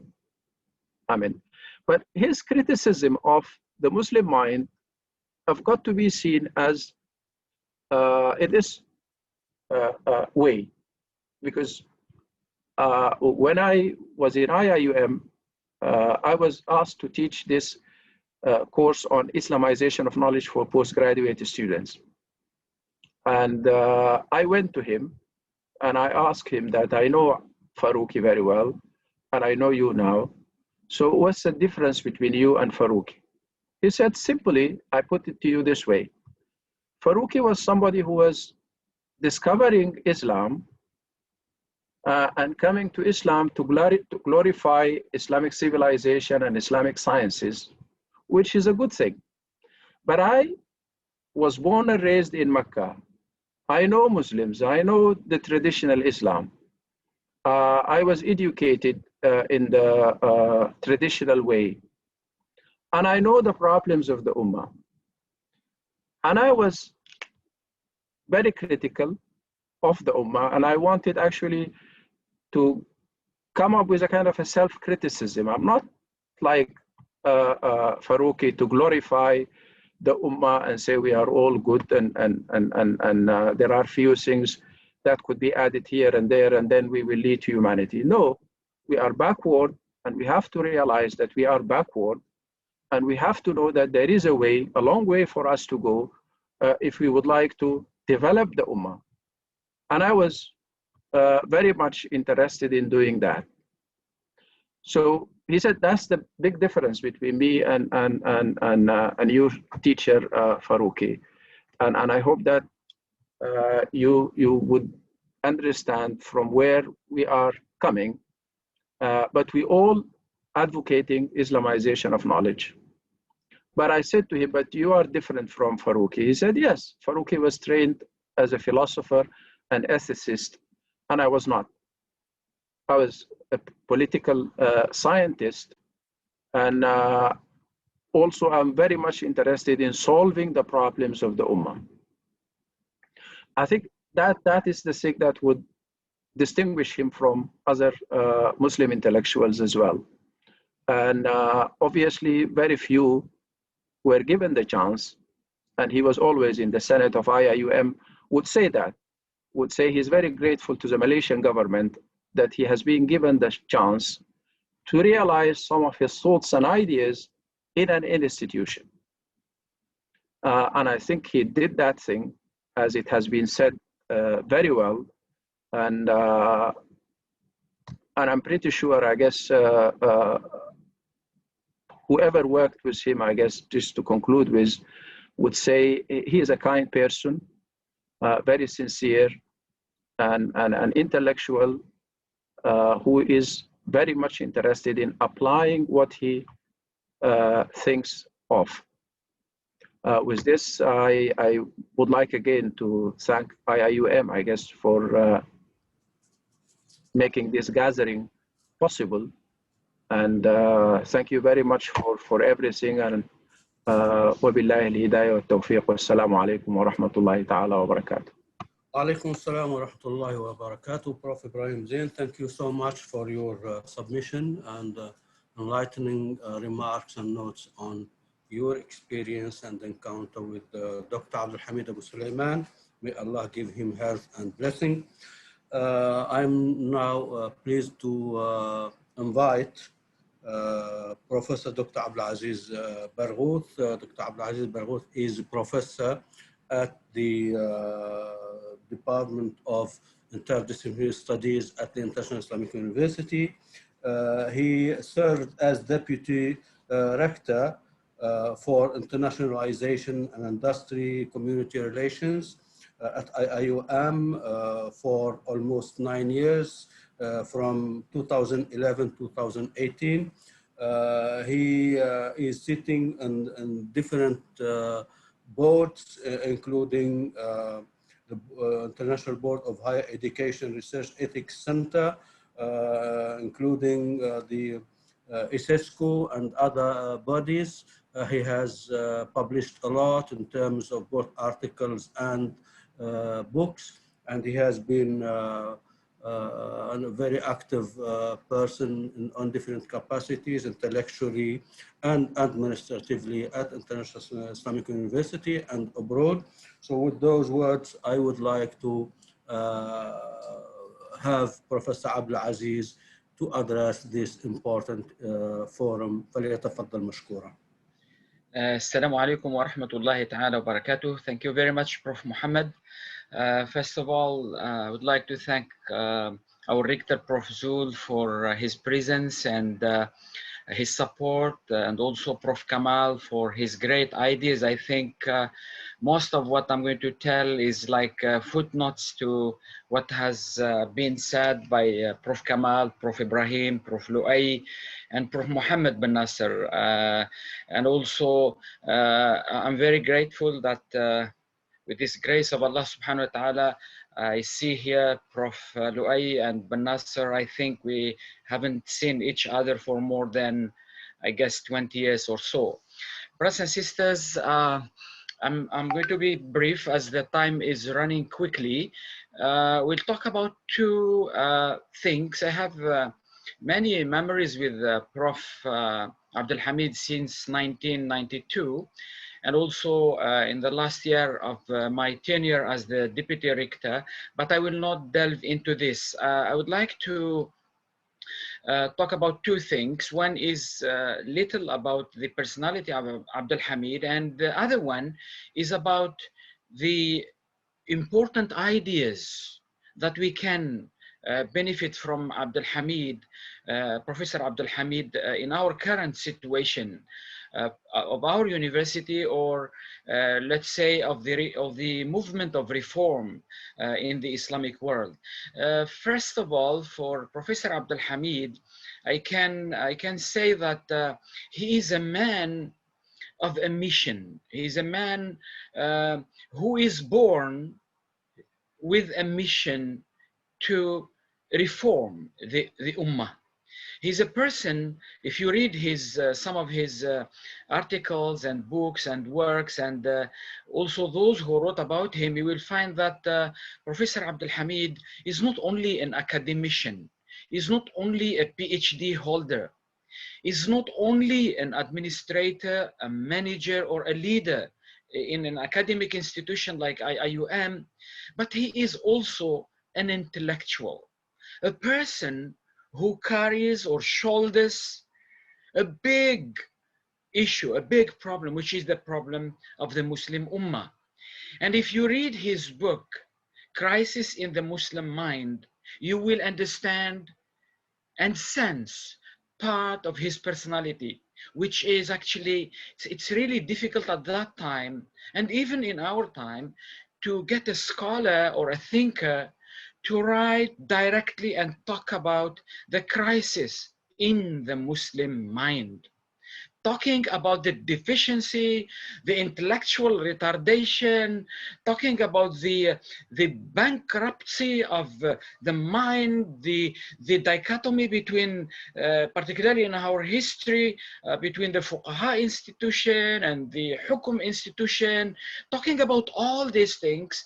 If you read this book of Crisis in the Muslim Mind, you see what quality of a person talking, what kind of a courage, what kind of, he's very brave too. He reminds me of Malik bin Nabi when, in his time, when many scholars and many people who, reformists who were talking about the crisis of the Muslim Ummah, they were talking about pointing the finger to colonization, the colonizer. Then Malik bin Nabi come and talk about colonializability, talks about it's within our mind, it's within our culture, it's within our brain.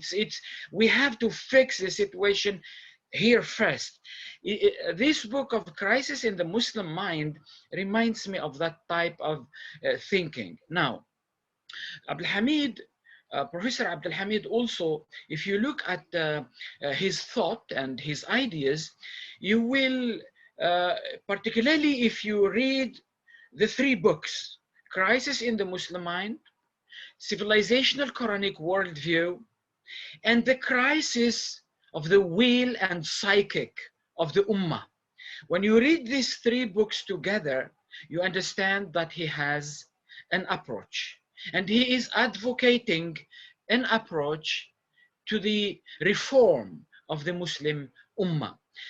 And he speaks openly about the civilizational approach. He talks, he talk clearly about the idea of the problem of the Muslim mind is a problem of methodology, is a problem of thought, of thinking, of reasoning, the problem of the methodology which we use to deal with issues, with problems of the Ummah. There is partialization, there is segmentation, there is a sense of not understanding the whole composition of the problem.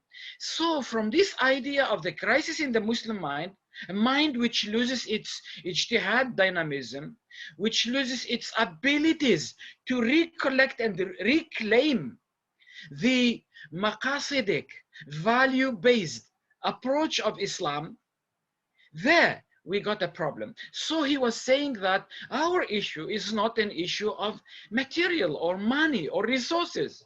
It is an issue of, it's an intellectual. It is a crisis in the Muslim mind. The Muslim mind is, the methodology is unable to collect things, to connect the dots together. Everything become like scattered. So from this idea, which he mooted in the crisis in the Muslim mind, and it's an intellectual crisis, the solution to the intellectual crisis will not be by looking at it from a political approach, a social approach, an economic approach. No, according to him, it is a methodological approach. And in this way, we need to talk about Islamization of knowledge. So Islamization of knowledge, in this understanding, is a methodological and epistemological attempt or approach. It is an approach, it is a process to revive back the dynamism of the Islamic methodology and the Muslim mind in addressing, understanding, analyzing, assessing, and synthesizing again to understand what's going on and provide solutions. So, to Islamization, according to Dr. Abdul Hamid, to Prof. Abdul Hamid, is more an epistemological, methodological issue where we need to reform the Muslim mind, to reform Islahul Fikr al-Islami, reform Islamic thought. In order to reform Islamic thought, we need this Islamization. And interestingly enough, to him, Islamization is not a mission to last forever. It is a mission and a phase of our endeavors to bring Ummah and Muslim mind to a level beyond Islamization. Islamization like a tool, a means, a process to enable the Muslim mind to reach a level of where he will possess the capabilities of ijtihad, of regaining back the dynamism. And that's what he calls asala mu'asira, means that the Muslim mind will be able to be contemporary and original. Means we don't need always to borrow from the West, because according to him, Islamization at this stage is we are just linked to the West, linked to the Western knowledge. We Islamize the Western knowledge, but that's not all in the process of reforming the Ummah. This is a phase, this is a stage. Once the Muslim mind recollects back and reclaims its intellectual capabilities, capacities, competencies, we move to another level. Means Islamization of knowledge is a process to deliver us to become originally thinkers or thinking or mujtahid. Means and how to do this according to Prof. Abdul Hamid, we go to his second book. He's talking about the urgency and the need for the Quranic civilizational worldview. You cannot build the what you call the integrated Muslim mind without the Quranic civilizational worldview, which will give you the vision, the civilization vision, the civilizational values, gives you the model, gives you the substance, the ruh, gives you the essence of the approach. So here comes the worldview. And then if Islamization is a process to help us first Islamize, regain back our dynamism, intellectual dynamism, we build our methodology. That's why the idea of integration of knowledge is central in our in this university and in the Ummah. Without possessing the capabilities, the abilities, the skills of integrating knowledge, in which the Islamic worldview will become our driving force, and there will be a time where we cease from just Islamizing the Western knowledge, but we create our knowledge based on our worldview, maqasid al-sharia, our value system, and the real context in which we live today. So this idea of Islam, this is very important, means that we need to see now in strategizing the Islamization, where are we exactly? To him, I can derive from some of his ideas that one of the indicators that we succeed in the Islamization of knowledge and in the integration of knowledge is we will be able to do asala mu'asira, or what Prof. Kamal always names as relevantization. That is an ability, that is like a competency that our lecturers, our researchers, our professors, our postgraduate students need to possess. Without that, we will keep always reproducing the Western knowledge using the Islamic framework. But I think that stage need to cease somewhere, somehow. The indicator is when the Muslim scholars, researchers in all disciplines, social science, human science, natural science, we are able to do ijtihad and produce the knowledge in those disciplines using the maqasid framework, using the Islamic worldview. At that moment, that's an indicator that we start now regaining what our vision in the university says, regaining the dynamic or the dynamism of Islamic worldview in all disciplines. Now, from this, the last point I wanted to mention in his approach, doing all this, he found that, okay, we fixed the issue of intellectual crisis, we fix the epistemology, we fix the methodology, and we start producing social science, human science, and all this using the Islamic framework. He found that there is a missing link here. The missing link is what he put in his book, Azmatul Iradati wal Wijdan, the crisis of the will and psychic and emotional and the humanity inside us, as our Prof. Richter always talks about humanizing, because here the human is very important, because here education is very important, because here, according to Prof. Abdul Hamid, educating the Ummah, and in particular and especially not at the university level, not only at the primary and secondary school, but in even preschool. That's why he talked about children. He talked about his book of Al-Irada wal-Wujdan, and also he wrote some book like stories talking about the island of those who construct and build Jazirat al-Banna'in. He speaks about the need to change the personality, the need to change, and this cannot happen just at the university level, but at all levels, starting from preschool onward. This is why, brothers and sisters, when we talk about Professor Abdul Hamid Abu Sulaiman, we need to look at it also from a system analysis perspective, so that we can appreciate the approach in totality. What is great also about Professor Abdul Hamid, he gave examples of his own about his understanding of integration of knowledge, and he put it in his book, the book on Islamic theory of international relations, where he applied this approach and this worldview, and also in his theory on Islamic economics, in which also, and recently, in the recent years, actually, he started applying that approach of integration in various issues that face Ummah today, like the issue of beating the woman, and the issue of Ridda, the issue of human rights, the issue of Hajj, many things. Means he started translating the model into solutions.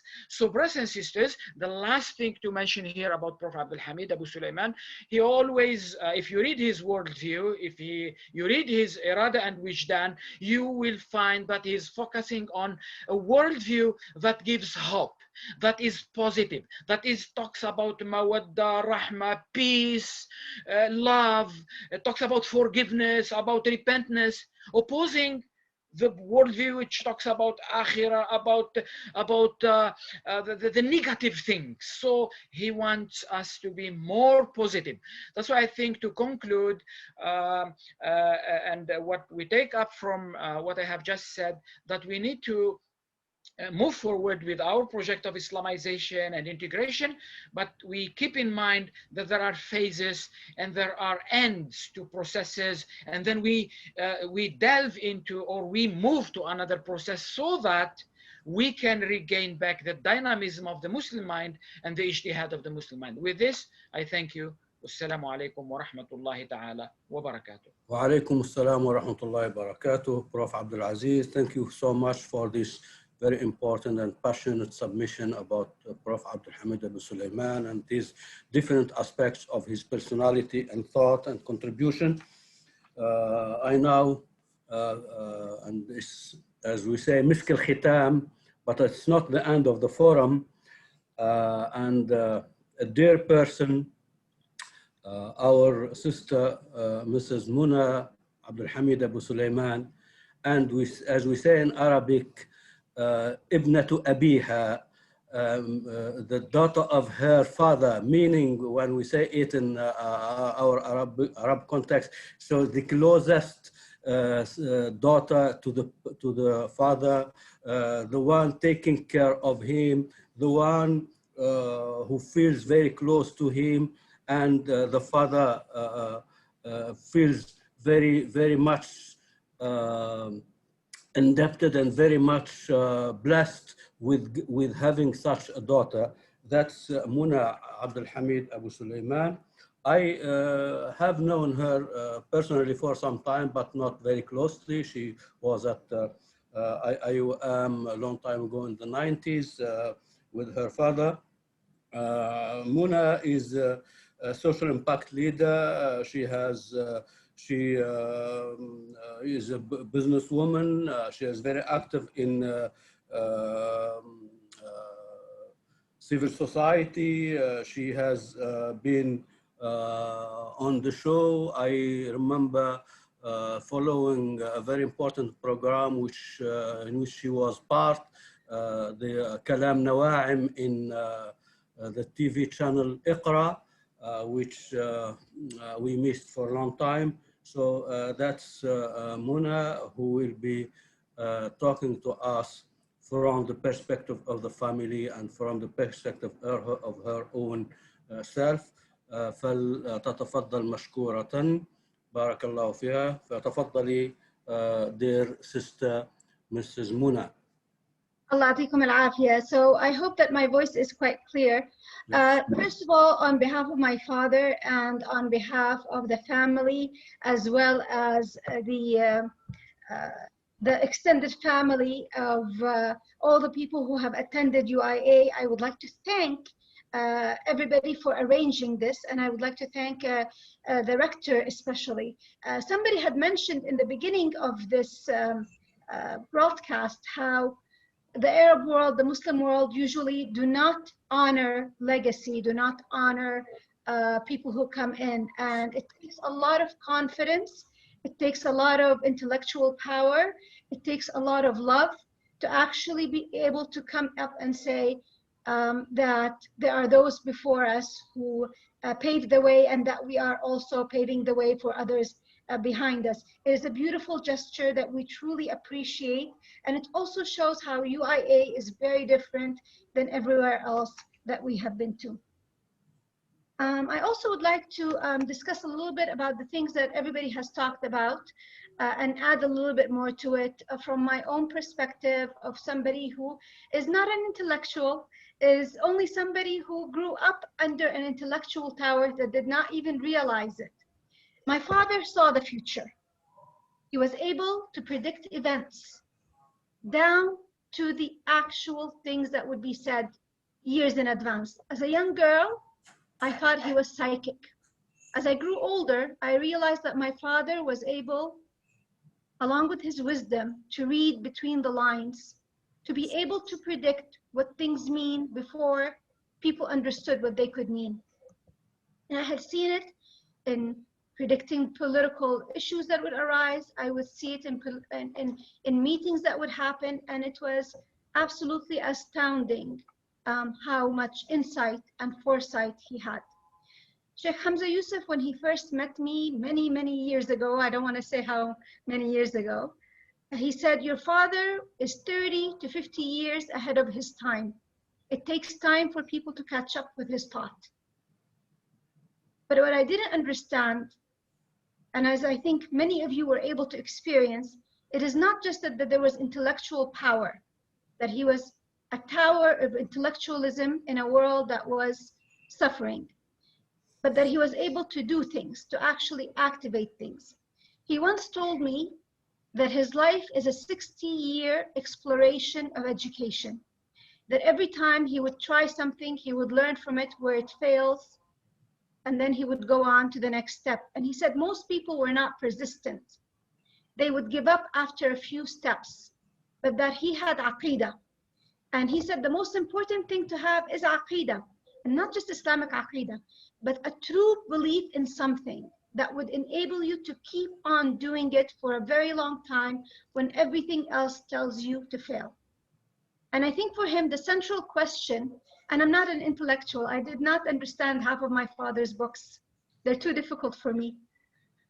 I think the central question for him was, is Islam, or can Islam be a real force of civilization, of change in the modern world? The world has said it cannot be. The world has said that UIA would have to fail, that you cannot be a real Muslim with real convictions of maqasid al-sharia, of a real understanding, and be a modern person. And we have seen this attack on Islam for a very long time. And this has been exasperated by certain areas. IIUM today has proved that it is the solution, that you can become a Muslim who is modern, who understands and practices your faith, and be able to move into the world and change it. That these things are not a dichotomy, they are not irrelevant. Having faith is not irrelevant. One of my father's most cited ayat was ayat al-shawb wal-qaba'il. And he always said that one of two strengths in Islam, one of them, the diversity, the ability of people from all over the world to come together as brothers and sisters under the name of Allah, under Tawheed. That this is not something that has happened in any other religion to the extent of Islam. The diversity in Islam, it is its number one strength. The second strength he always talked about, al-adl, justice. And people have mentioned how fair he is. People have mentioned his management style. But what I'd like to say to some people, this is my point of view from a family, is yes, my father never took a vacation. I would say we were not 5 children, we were 10 children. 5 of them were IIIT and UIA. His mentorship, his articles, his writing. A lot of people talked about how he thinks as he writes, and I have papers and papers of him editing himself. I think my father was always interested in seeing how the experiment of UIA happens, and I think he followed it very carefully to see how, as we step along Islamization of knowledge, if UIA can actually be at the forefront of change for the Muslim world. He was very proud of every single achievement that UIA has done. Whenever somebody actually travels and leaves UIA and starts something else somewhere else, he was always mentioning how one day UIA will be the model that will be replicated all over the world.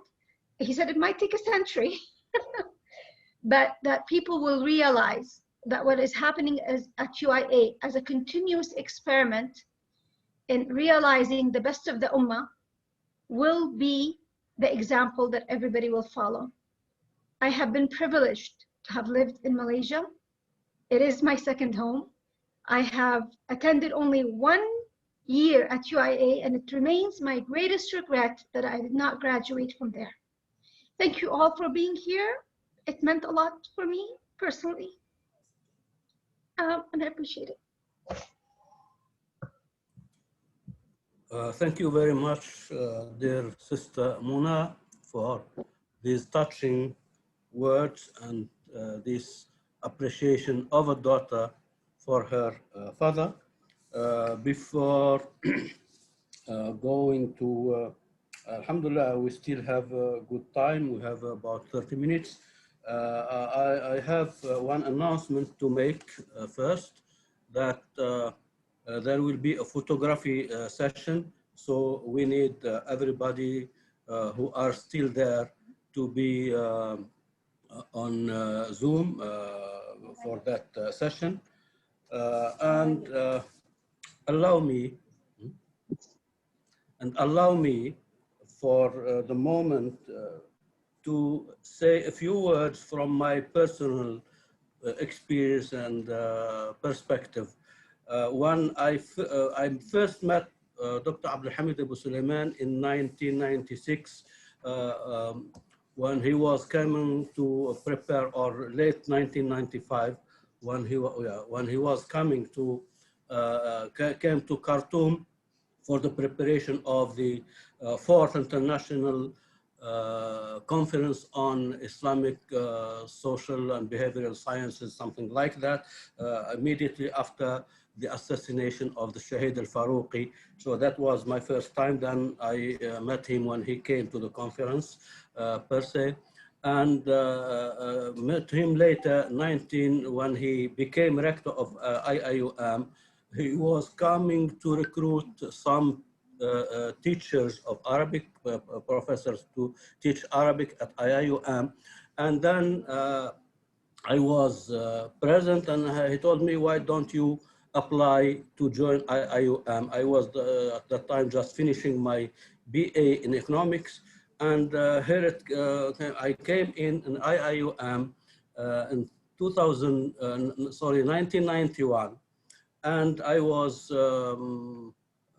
totally ignorant of Malaysia, and I landed in a hotel in Kuala Lumpur, which now is no more there. The region has been transformed totally. And to my surprise, because I sent a letter that I was coming, or telex at that time, no email. So it was Ramadan, April 1991. To my surprise, the next day of being in that hotel, I got a call from Haji Hamdan, who was at that time his personal secretary. He came to me with a car from the university, telling me that tonight you will have iftar at Dr. Abdul Hamid's house. So that was how a student, was coming, and then he was careful and attentive to take care of this guy who was, and I came, so that's how really I was received by this caring person. With that note, I am delighted to invite Professor Walid Faris, who was the director of IIMU, which is hosting this event, International Institute for Muslim Unity, who will be giving closing remarks, and immediately after that we'll go for the photo session. فليتفضل our dear Prof. Walid Faris, who is professor at the College of Engineering. Okay, thank you very much, Professor Misawi. Thank you all. I'm trying to keep it short because it's time is going late. First, I would like to thank Tansri Rector for attending up to the end, and also Tansri Professor Kamal Hassan attending up to the end, and all our colleagues who witnessed up to the end. Just few points. Number one, we ventured into this type of activities to try to keep the memory of IIUM, and at the same time also try to revive the leaders who built IIUM. And as people say, those who have no history will have no future. So if we don't have history, we don't have future. So this is one of the main issues that we try to do. And there'll be a lot of events, inshallah, coming related to this one. And it is part of also the idea of sustainability. Sustainability means a continuum. In engineering, we say a continuum. Everything is linked together, so nothing is. And anybody, like also Isaac Newton said, when he was asked why you are a great person, he said, I'm a great person because I stand on the shoulders of giants. I stand on the shoulders of giants. Concerning Prof. Dr. Hamid Abu Sulaiman, I didn't have the pleasure to meet him several times, or I didn't have a lot of interaction with him. I joined IUM quite late after he left. But I did meet him twice, in fact, only late when he came to IUM for some activities. And my simple impression about Prophet Hamid Abu Sulaiman, that everybody confirmed this, he is a very passionate person with a mission. One time when he came to he was hosted by Professor Abdulaziz Barhout in his office, and then for some reason he asked Professor Abdulaziz to ask me to come to sit with him. And Professor Abdulaziz called me, Walid, are you free? Come, Professor Abu Sulaiman want to talk to you. I said, okay, so I went. He talked to me for 3 hours continuously, passionate, and conveying all his ideas and mission to me. And I didn't talk actually, almost I didn't talk during this. So this one, it gives an indication that he is a man, though his health at this time was not good also, was not that good.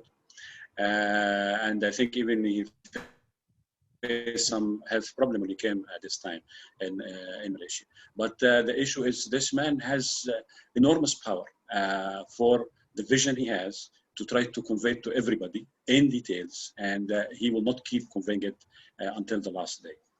The other thing, away from the intellectual side, there are a couple of people I met in IUM. They are not anymore in IUM. Both of them are very well-known scholars in some countries, in some Muslim countries. And one of them told me, actually both of them told me, that when they joined IUM during Prophet Hamid Abu Sulaiman, they came from a country which was having serious problems with, at this time, the country has some issues going on, and the Muslim countries always having issues anyway. So they didn't have their certificates. They didn't have their certificates, bachelor certificates. And of course, the IUM didn't allow them to join for a postgraduate study. One of them told me, both of them actually went to Professor Abdul Hamid Abu Sulaiman, and because they were from the same country, and they explained the situation to him. So he said, I will allow you to register for master degree, but on one condition. I need you to be a role model, so you don't let me down. These two guys enrolled, finished their master, finished their PhD at this university, and became renowned scholars. One of them, after I met him also another time, he said, if I will have on the day of judgment an opportunity to intercede for somebody, to make shafa'ah for somebody, I will make it for Abdul Hamid Abu Sulaiman. This statement I will never forget. This statement I will never forget. Because at this time I wished I will have something like this when I'm not anymore in any place or any position. Somebody will do this for me. I think Professor Abdul Hamid Abu Sulaiman left a big legacy, and he still continue, even with his health having some issues, he still continue to try his best, and his impact is long lasting. And I believe, inshallah, 5 years after me. And I believe, inshallah, that he is an example of leadership, visionary leadership, that we need to learn and we need to emulate for the future. And as everybody mentioned, he has the systematic traits of the reformers' leadership. A person with high intellectual vision, long-term vision, and he can try to simplify his ideas to the people, and he has a determination to convey these ideas for everybody and mobilize, is able to mobilize people to work for it. With this, thank you very much, and I would like to thank everybody who contributed to attend and to participate in this event. I pray to Allah, inshallah, that Allah will bless Professor Abu Sulaiman with a good health, and inshallah, hopefully we can see him again in Malaysia. And also I pray that all of you, inshallah, benefited out of this session, and it might be also beneficial to the new generation. Thank you very much. Assalamu alaikum wa rahmatullah. Salam. Thank you very much, Prof. Walid Faris, for his nice words.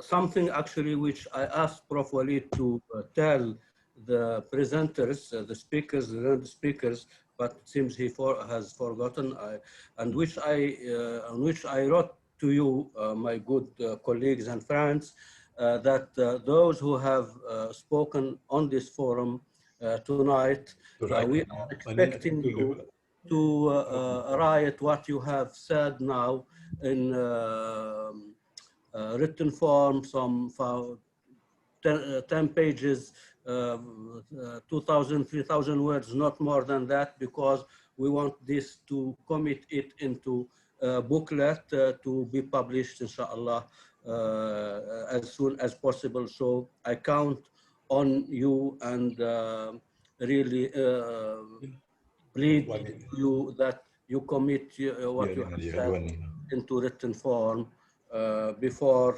So with that note and imploration, we now go for our photograph session, and I hope everybody will be present there. I see a cat, so maybe anyway, okay. So please be ready for the photo session. I don't know about the techniques, but those who are in charge will do whatever we are supposed to do or instruct us.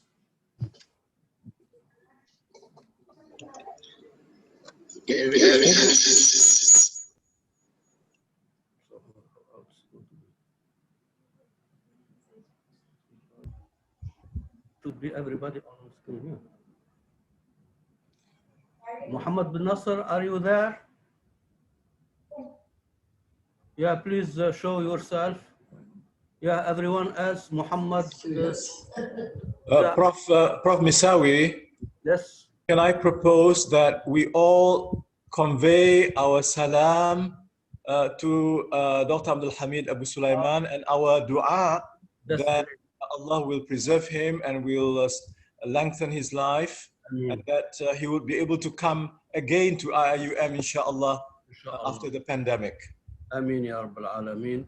ونصلي ونسلم على رسوله ونهدي سلامنا وصلاتنا إلى أخينا وأستاذنا وحبيبنا الدكتور عبد الحميد أبو سليمان حفظه الله ورعاه.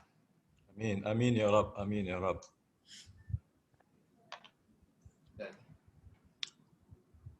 Abdul Aziz, mashallah, alhamdulillah. You look like the president of Algeria. No. Maybe more. Be the president. Amin. Yeah. Okay. So, Sister Huna, is your father listening? No, unfortunately, his health is quite bad. He was unable to. But I will convey a lot of the things. Yeah, please, Mona, please convey my wife and my salam to your dad and to your mom. We'd love to see you again here in Malaysia. Offer me a fellowship, I'll be there. Inshallah. مرحبا بك أختنا العزيزة. دكتور محمد أخذتم الصورة؟ أنا والله ما نعم. خلاص؟ Yes. Oh, okay. We were waiting for somebody to say. Okay, so Oh, it's finished. Okay, good. Alhamdulillah. I wish you good night and inshallah blessing and Ameen. Assalamu Ameen, ya Rab. alaikum, everyone. Alaikum salam wa barakatuh. Prof. Rosmani, Salam wa alhamdulillah. rahmatullah. Okay, Prophet Ibrahim Zain. Allah, it's good to see you. Alhamdulillah.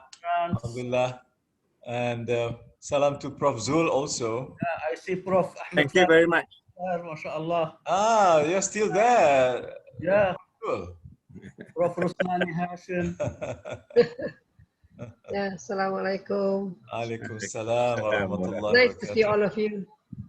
No, but I just want to You can convey my salam to your dad also. Dr. Yahya Alwi, our great. Yeah, Dr. Yahya Alwi is here around. Assalamu alaikum. Oh my God. Dr. Yahya Alawi. Oh my God. How nice to hear you. It was very nice listening to everybody. Oh, that beard. When did you grow that beard? Oh, it took some time, yeah. You didn't have that when you were in IIUM. No, I didn't have that one yet. Oh, you need it for the cold in America, huh? Well, please give my salams to everybody in the family. what I did it for is, it just grew and I let it grow. Dr. Yahya, please give my salams to everybody in the family. I'll be leaving now. I just want to thank everybody again for being here and arranging. Yes, thank you very much. Thank We you, were Mona. listening to you. Very nice to see you. Mona, we heard you, your Mona. thanks. Thank you very much, Mona. Yes, we heard everybody. Yeah. Right from the beginning, we heard everybody, inshallah. Alhamdulillah. Alhamdulillah. Alhamdulillah. Okay, assalamu alaikum. Jazakumullah. Dr. Aslam, assalamu alaikum. Assalamu alaikum. Good night. تصبحون على خير إن شاء الله جميعا. جزاكم الله خير. السلام عليكم. عليكم السلام ما شاء الله. Oh, Dr. Abdul Wahid. إن شاء الله. Okay. I need an injection from Dr. Yahya Alawi. Yeah, Dr. Yahya Alawi, I need an injection from you against COVID-19. What injection for what? Special vaccine, huh? A special vaccine from Dr. Yahya. Oh, vaccine. Vaccine against what? Blessed one, huh? Against the corruption in Malaysia. Oh my God. That's very difficult. Yeah. We don't have any problem with COVID-19. We have problem with corruption. I would still be there in Malaysia. Pardon if me? I had that vaccine, I would still be there in Malaysia. Because I didn't have that my vaccine, I had to leave. Okay. Alam yakun Abdullahi wasi'a, so I had to do his. No, of course. No. Yes. MashaAllah. Subhanallah. Alhamdulillah. But your daughters and grandchildren have been coming to Malaysia, alhamdulillah. Yes, correct. My daughter's children have been studying in Malaysia. I was there when we came to your house. Yeah, I know. You were so kind to invite us to a beautiful, I tell everybody, the beautiful and typical Malay lunch was so good. Allahu Akbar. You have to come again. Inshallah. Inshallah. Early. Well then, okay, Prof. Tahir, very good. Thank you very much. Jazakumullah. Okay. Alaikum salam wa rahmatullahi wa barakatuh. Dr. Yahya, thank you very much. Thank you very much, Professor Kamal. Thank you very much. Salam to the family.